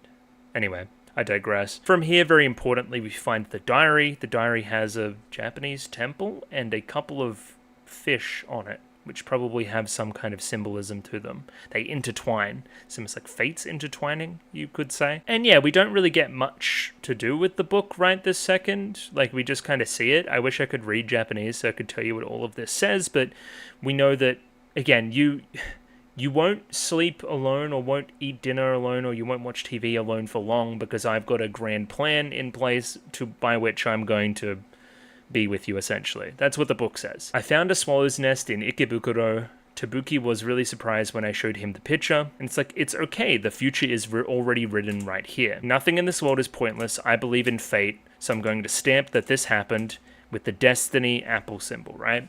Okay. So, again, my theory is that she is reading from this diary. This diary is what is going to happen. If I follow these steps specifically, I will get the ending that I want. It is unclear if she has read to the end of the diary and knows what's going to happen or not, and likes that ending and therefore is just following the steps. Again, she finds solace in that. She finds that to be good. Again, the exact opposite of what the boys were concerned about. Maybe because her life right now and what's promised of it is good, where the boys were doomed to poverty and their sister was dying. So of course they would hate fate, right? Make a lot of sense. Symbolically here we just say destiny and it has an apple. The apple also looks like a bum, which I think could be something. Again, with a lot of panties this episode, I would say. And again, maybe that specific fertility focus for Ringo in particular. Maybe fancying the guy in a little bit more of a sexual aspect as well. Yeah, that's what I would say to all of this. Kind of stamping that Ringo seal of approval on the day's actions. Moving onwards here, we have a look at Ringo's room. It's very interesting that we, the audience, are paired with Shauma later in the episode and don't really get to see this room in its full detail. Neither do the audience right now. It's kind of through this underwater filter. We get reminiscent dialogue about how curry's the best and curry represents love and I love mum and dad and curry the best. Specifically here, you have a kappa and an otter. That reminds me of, well, the sea otter's interesting because the sea otter's associated with Kanba, right? Interesting. Weird. Or just associated. I seem to remember otter being in the text of Night of the Galactic Railroad as well. Or on the Galactic Railroad? Yes, on the Galactic Railroad. Yeah, interesting one. I don't know what the otter's all about either. But again, kind of this underwater motif to it all as well. I kind of theorized if we're talking about penguins, underwater is where they keep their deepest, darkest memories, desires, swim deep underwater as opposed to how we present on dry land. It's where you would hide something, right? So again, it's only natural that we get this underwater filter when we're getting revelations about a character's past that potentially they don't want revealed to everybody. Ringo seems to be a little bit of a tragic character from this point as well. Probably had a close association with her parents from a young age, but has kind of moved away from that as they've gotten older and more busy, right? Curry Day used to be this special day every month on the 20th that they would have curry. And again, this will be the first curry day where they're not going to have curry together. Again, they're growing up a little bit. Yeah, reads as a very Utena sentiment, almost as if this is kind of a coming of age, a loss of innocence, so to say. Like everything used to be so special in the past. Kind of finding out how the real world operates in all of this is kind of the vibe. And again, moving away from love of her family to love of another potentially, right? Moving that love from familial to romantic. Something in that, something in that. Apples and love hearts look very similar as well. Specifically, this door is just so Ikuhara. the crescent moons as well. Yeah, for sure. The crescent moons and the love hearts and the ornateness of it all. It's just, yeah. What a door. What a door. That's top 10 doors in anime. So yeah, she is truly delusional. She is like literally writing his name on a love heart on toast. Or an apple, if you think about it. And yeah, it's consistently being portrayed as kind of this disgusting thing as well. Like, she's just covering it with syrup, and then she gets, like, fucking apple jam and something else, and she smears it all over the toast. It's meant to be, like, almost unappetizing. Yeah, everyone's got this underwater theme. Even Ringo's room here, it's got the shell kind of motif to it. Weird. That was fun too. The stars were in the air as she was eating the toast, and then they kind of fall to the ground upon the mum interrupting the moment that she's having with the love heart toast. Yeah, almost like, again, it's destined, oh mum, crash back to reality. She flinches upon hearing that the mum isn't going to eat dinner with her on the 20th. It's the 20th, it's supposed to be curry day, but she's too busy with work. I like the mum's character design, specifically with the curler. She looks cool. I don't know. What was I going to say? Yeah, it seems like... Normally Ringo would be distraught at this, but she has enough faith in the diary, right? And what it says in the diary that's going to happen, that she doesn't care all that much, right? It's like what she said at the start of episode 2. Despite the sad and painful things that come along with living this fate, I go along with them because the end result is going to be that good. The ends justify the means. This right here is the downer that will ultimately lead to the good ending. I finally got the word for it. This toast, her folding it over, it turns into kind of like a Rorschach test. Again, this was an assessment of psychology. You would fold over a piece of paper with some ink in the middle, you'd look at what it looks like, and then you would, whatever you would say would give some insight into your psychology, right? Again, what do I see here? I see like a love heart that has various random spots of emptiness in it. Does that mean anything? This is a view into that character. Is this love truly pure? Is it truly the best love if it ends up looking like this after the Rorschach test? I don't know. And just like that, once the mum leaves, the stars come back as well. She's going to add plenty of stuff to the curry. She stops thinking about the curry that she was going to share with the family and instead thinks about the one she's going to make for the guy. The secret ingredient, of course, is Ringo jam, right? And again, her name's Ringo. Apple jam. Like, that's what I'm going to put in the curry to make it extra sweet and give it my own personal touch. That's, again, this personal touch kind of justifies why she does what she does with the curry later on. I want him to eat the curry that has my personal kind of stamp on it. Stamp? Get it? Kind of crazy, huh? And again, this just ends in this abomination. Like, this looks disgusting. Almost, again, you get this kind of Rorschach test. It tells you that the love isn't quite legitimate, and then you don't care regardless and cover it with more condiments. Yeah, odd. I wonder what that's trying to say. And just like that, we cross straight back to the boys, and we jump straight into the sequence. That's kind of mental, yeah? Correct me if I'm wrong, is there some, like, phallic penetration type imagery during this sequence as well? Kind of like conception? Thoughts? Thoughts? And then there's two kind of babies, so to say, two baby bears. It seems like each of these survival strategy sequences goes into a different question about the whole thing. The first one was just kind of questioning the whole scenario and introducing the concept of the penguin drum. The second one in episode 2 seemed to focus on the idea of probably, right, when somebody's life is at stake, and again contrasting that with the diary and probably, right, this kind of conversation of fate and what is set in stone. And this one is just the boys kind of questioning if this entire thing is even real, right, where again Himari doesn't even answer the question really. She just kind of doubles down. Okay, well, I can stop this thing at any time and kill her again if that's what you would like. Well, it doesn't matter if you believe or not. it's real enough that she's going to die, so you'll do what I say. Again, it seems like Shoma is almost under the illusion that it's still Himari under there, right? Where Kanba's a little bit more weary than that. Again, addressing her Himari. You cut it out. Cut this bullshit out, Himari, right? You fools still don't believe in my existence. It's an impressive illusion, though, and winking, right? Again, I think you kind of know what's going on a little bit more. It seems like lowlives like you are still capable of suspicion, so I'll make you believe in the most effective manner. I shall drink milk. I don't know what the milk is about. Oh, your sister couldn't drink milk, if I remember correctly. And the boys are just like, what? What is going on? Again, this is a total non sequitur, comes out of nowhere. And again, I think it speaks more to Ikuhara's certain persuasions than I think I would like to talk about. But anyway, here's a thing for cows. It's odd. So again, then she drinks 3 or 4 or 6 fucking things of milk. Are you crazy? You're gonna throw up everywhere. But the boys instead just dote over their little sister. They're like, oh my god, you practiced drinking milk, so you can do it now. You're gonna grow up big and strong. And it's like, oh, the boys still don't really believe her. Well, you leave me no choice, I'm gonna kill myself. Specifically here, almost in a Monogatari-esque way, the stage direction of the whole production stops upon Himari passing away, right? I can stop this whole shebang like that, this whole story, this whole show, right? Everything grinds to a halt, this whole machine that we have built here. And again, only upon re-putting on the headdress is when she's allowed to be alive again, and the whole thing whirs back to life. Like all the effects in the background have kind of dimmed and stopped. It's like it's closed for the day, you know? I think in an attempt to cut out of the seriousness of that particular situation of Himari almost dying again in front of us, he slips on a banana peel in a very cartoonish way. Again, Utena reference, if you know, you know. But then, yeah, falls back to his spot. The penguin's right behind him, ready to press the button. Now, again, it seems like the penguins reflect the person's personality, as the penguin almost protecting Shoma from the truth by continuing to eject him from this whole thing and shield him from whatever else is going on. It's almost like Shoma's internal doesn't want to see behind the veil. Yeah, interesting. Then same old thing, let's start the survival strategy, and then we're back on a train once again. And yeah, as Ringo rushes off to school, we have Kanba here very eager to lockpick and get into the house to try to find out what the hell the penguin drum is, with this new solid reminder that Himari's life is indeed at stake. Again, another bug killed by the bug spray. Don't even know what to tell you about it, but it definitely keeps happening. And again, a real go-getter. It seems like he's, again, upon being reminded of this, I love my little sister a little bit too much. I'm willing to do anything and everything. I'm willing to be a stalker. I'm willing to break into people's houses.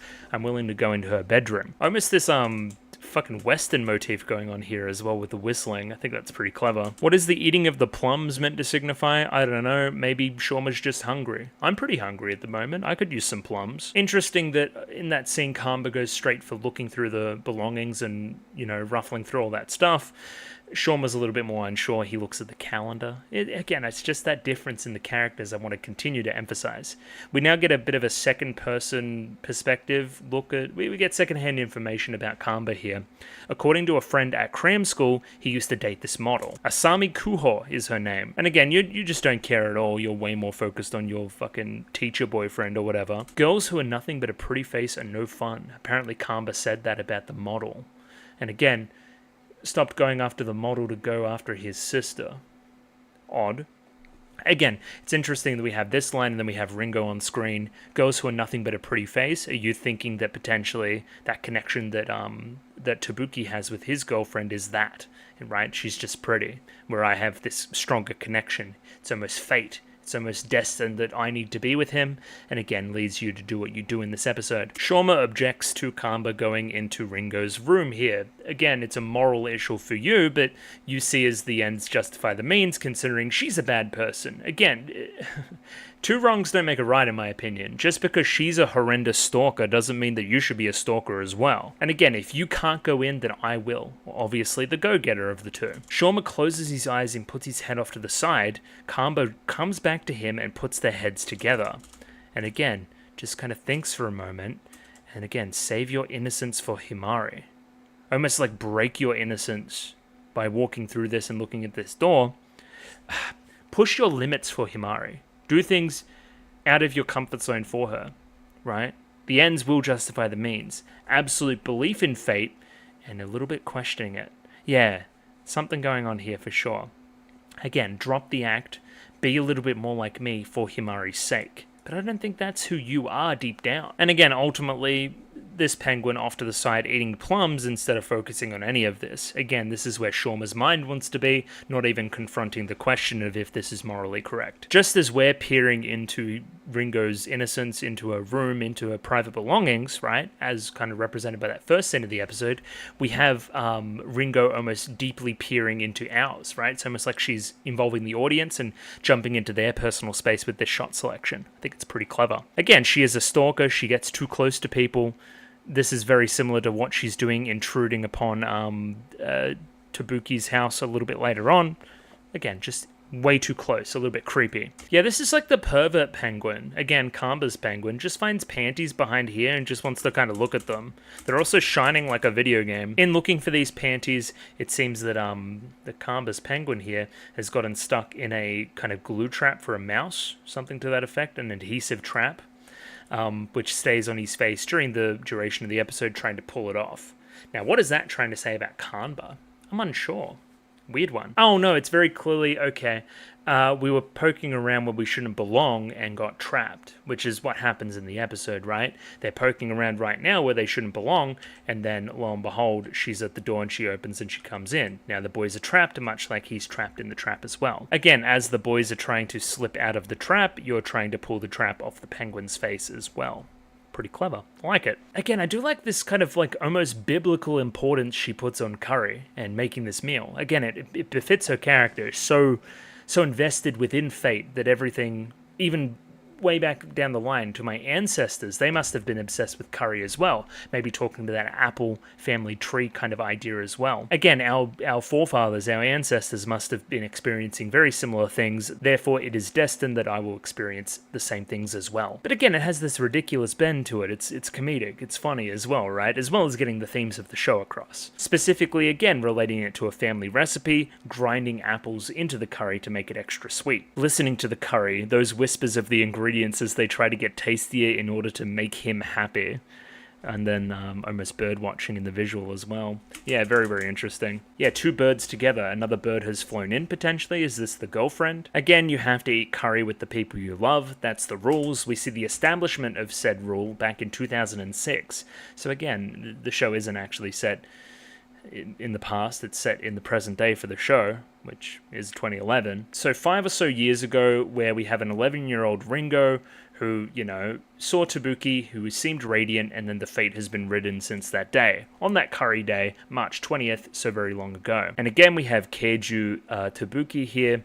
Again, family friend or something of the like, right? You're finally graduating from high school, just kind of feeding him dinner, that kind of thing. Where again, she looks over at him. He looks very hot because he's 17 and she's 11, so it's only natural that you'd have a childhood crush on somebody like that. It's like crushing on the babysitter. It's a classic. And again, this imprinted onto her, right? I like this guy. Curry's very important to me liking this guy and very formative in that experience. Therefore, Curry Day takes on this new meaning when Tabuki is involved. Oh, there again, her apron has a starfish on it. Again, this whole ocean motif, the aquarium motif of the whole show. So starfish is clearly associated with stars, which is associated with destiny and fate. That's what I'm getting there, but where's the jellyfish come into it? The jellyfish symbolizes the power of flowing with life. In the depths of the ocean, jellyfish drift along, carried by water currents without resistance. This effortless existence embodies the idea that we, too, can move through life without needing to control every aspect. This very, very obviously associates with somebody who appreciates fate, appreciates a thing that she has every day, which is going to tell her what to do. That's very clever. Again, a jellyfish just drifts through life, just the same way that she is, just following her kind of manual for the day every day. She sounds like a fucking supervillain here as well. Oh my god, there's too many sea creatures. What's the turtle? What do you mean? Anyway, she's a supervillain. She gets out the fucking diary. The project has advanced to the next phase. There's nothing to worry about. Everything is happening as written by fate. And then the two boys hear that word and have different responses to it. Today's slogan is apparently about washing yourself and making sure you're not stinky on the train. Again, associating that with the curry, which everybody smells on the train. I have a specific personal story about curry on a train as well. One time I caught the train from a major city in my state to another major city in my state. And it's about a 2-hour train trip, and holy fuck, somebody had curry in front of me and it stank up the whole thing. They had curry in a suitcase. What the fuck are you doing? Like, seriously, fuck off. Still makes me mad to this day. Either way, they've left the premises. She's taking the curry over to Tabuki-sensei's house. I do like the contrast between the two penguins as well. You're stuck in the trap as a result of your own lustfulness, and you're throwing up as a result of your lack of lustfulness, right? You don't want to look in the girl's room, and again, you were eating plums instead.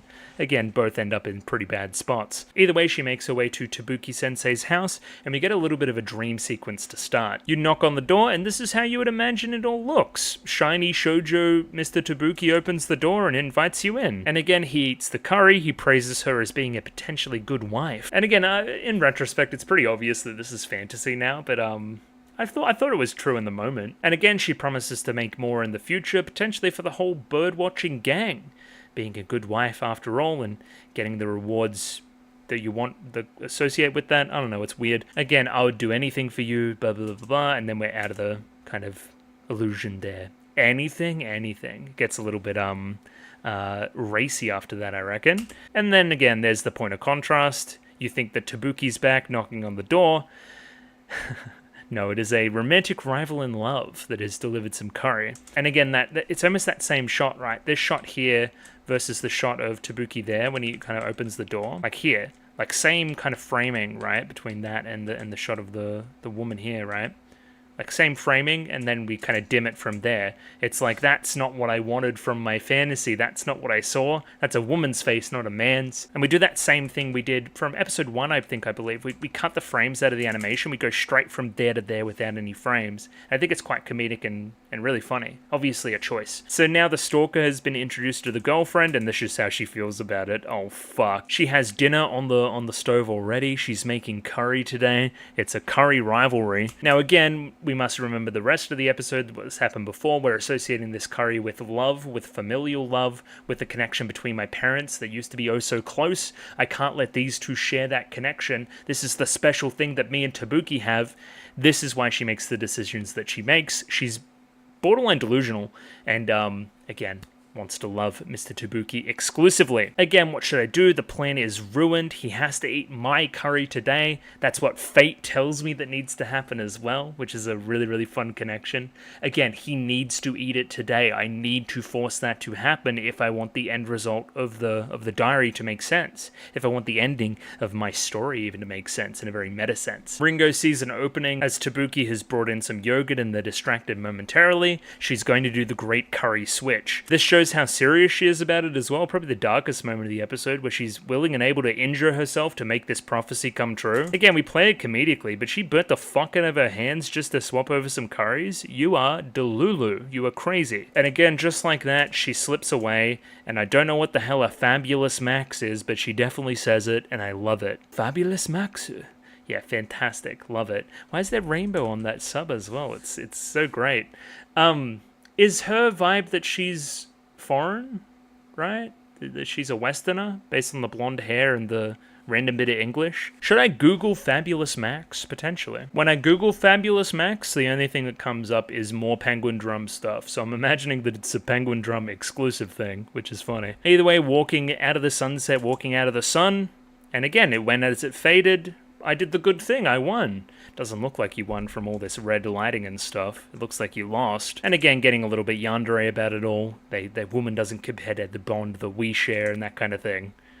Again, a little bit of a Dutch angle here. She's gone mental. She's gone crazy. Now, what is the cat with the fish meant to say? Rather than building up to... like, it's building up to a, karmic justice moment where you get what you deserve, right, for swapping the curries or whatever. But yeah, like showing ownership, wanting to feed on the one thing and not wanting to share. Yeah, kinda, but you see it from the opposite perspective, that she's gonna eat him alive. And again, yells at the cat as a result, gets that karmic justice for doing so a little bit later on. And then we have the forehead of destiny here. I don't know what the haircut's about. I kinda love it. It's pretty good. Did you both get your hair dressed? Because now you have a new haircut as well. Pretty funny. That's good stuff. Both of the brothers skip school again, so they're destined for no dinner. Right then, the fish slaps on your forehead, falls to the ground. The penguin wants the fish. You fight the penguin for the fish. Then the cat fights the penguin for the fish, and then rolls the penguin to the point where it trips Ringo over, and she fucking gets curry that falls on her fucking face. What a crazy set of circumstances for that to occur. Very funny, though. And again, almost the same concept, these two entities fighting over said fish is what ultimately entangled the two. Wonder if this will go anywhere too. The boys are back here forlorn after discovering nothing, just kind of volunteering to see who will get the scolding by Himari first. Shauma draws the short straw, and we get the biggest ironic twist thus far. The girl that we've been chasing all day, that being Ringo, is within our own house. Now we see the Maneki Neko here, I believe that's what you call it, the lucky cat, just here for but a moment. Again, the house is kind of scattershot and has random shit everywhere. So the lucky moment here would be that they walk in and Ringo's already there. What a lucky coincidence, right? It's also lucky for Kamba because he rolled well in rock, paper, scissors and didn't have to get the wrath of Himari walking in, right? Again, you could probably associate luck and fate as well. Fate is on Kamba's side where it is not on Shauma's. And then, yeah, after the curry incident, Ringo is now friends with Himari, where again, is this kind of like Himari's secret planning as well because she wants the penguin drum, and does she have the penguin drum, and is it just the diary, and is this all this part of Himari's plan? I don't know. Yeah, why does he put the pictures down to the parents here? Are the parents not allowed to watch? I don't really understand that. What is that about? What is that about? Tell me what that's about, chat room. What? Why are you hiding the parents' photos? As we see here, you're still inherently trapped by the whole situation. You're just trapped in a different way now in your own home, so the trap stays on the face. And again, we must remember the associations with Curry Day. It's you only eat it with the people you love, plus one. So again, it's a bit of a weird one, you know? The boy's always looking to protect Himari as well. You inadvertently bring up Mom, right? Maybe you don't want her to know that the parents aren't alive, so that's why you hide the pictures. I don't know. Either way, you bring up Mom, and then it's like we want to protect Himari from even talking about Mom. That's nice. Your mum taught you. I wish I had a mum. Again, protecting her, jumping in, changing the conversation. But again, despite our parents being dead, Ringo's still feeling bad about this whole thing. Again, she doesn't know. Must be nice to eat curry with your family. I'm sitting here all alone with you guys. Again, you guys are fine, but you're not my family, you're not the people I love. Either way, we try to make her feel included and part of the gang. So again, you're welcome here anytime if you feel disassociated from your family. It's nice to see Himari doing this. Again, you would know what it's like to be all alone, the three of you. Inviting somebody else in that's pretty lonely is a nice thing to do. It's empathetic. You're a good person. Sometimes. Now with the adhesive trap here, we rip it off like we're ripping off the band-aid of this conversation, right? We're trying to rip it off. Hey, Ringo, did you have an important task that you needed to do today? Again, taking away the pretense of the conversation and making it way more direct. Kamba's taking a risk. He's asking the real questions. Again, the ends justify the means whenever Himari is involved. And again, she just kind of goes along with it. It's okay. Yeah, it didn't go as planned, but something happened. It worked out fine. It worked out like it said. Yes, everything went as it was written. That's the most important thing. I must execute fate as it is written down. That is the reason for my existence. I'm not in control of anything. I'm just executing on these things. Again, completing the mission. Now texting her mother, I had curry with friends. It's been a while since I ate curry with others. But it tastes best with family. She decides not to send that part, and we finally get to see what the diary said for today. I went to Tabuki's home and ate my homemade curry together. Tabuki smiled like a child. I saw a cat that made an evil look on the way home. It was scary. Now, she's not writing this down. This is the script for today. I went to Tabuki's home. Tick. I ate my homemade curry together. Tick. I ate it together with somebody else, with the rest of the friends, but not Tabuki. Tabuki smiled like a child. He did. Tick. He smiled at his fucking girlfriend, but he still smiled. I saw a cat that made an evil look on the way home. It was scary. Tick, tick, tick. We're doing it. We're following the script. And again, we get that badass seal of approval at the very end of the episode 2. Destiny indeed. Yeah, very cool. So again, as I said, a couple more low-key episodes, but they were nevertheless really interesting. I had quite a bit to say about them. Very funny, very rom-commy, very ridiculous, and ultimately leading to a pretty funny premise overall and a pretty interesting discussion of fate. And somebody finding comfort in fate as well. Somebody finding comfort in following a checklist of things that they need to do every day. Pretty interesting. I liked it. And yeah, looking forward to next week. Hopefully doing 2 more, but we will see what holds, what the future holds, what fate holds for me. But yeah, liking it. Please comment. I like reading your comments a lot and what you thought of certain episodes and so forth. Discord if you want to talk to me about the show. Like the video. Subscribe. I'm out of here. Thanks for watching. I'll catch you later. Goodbye.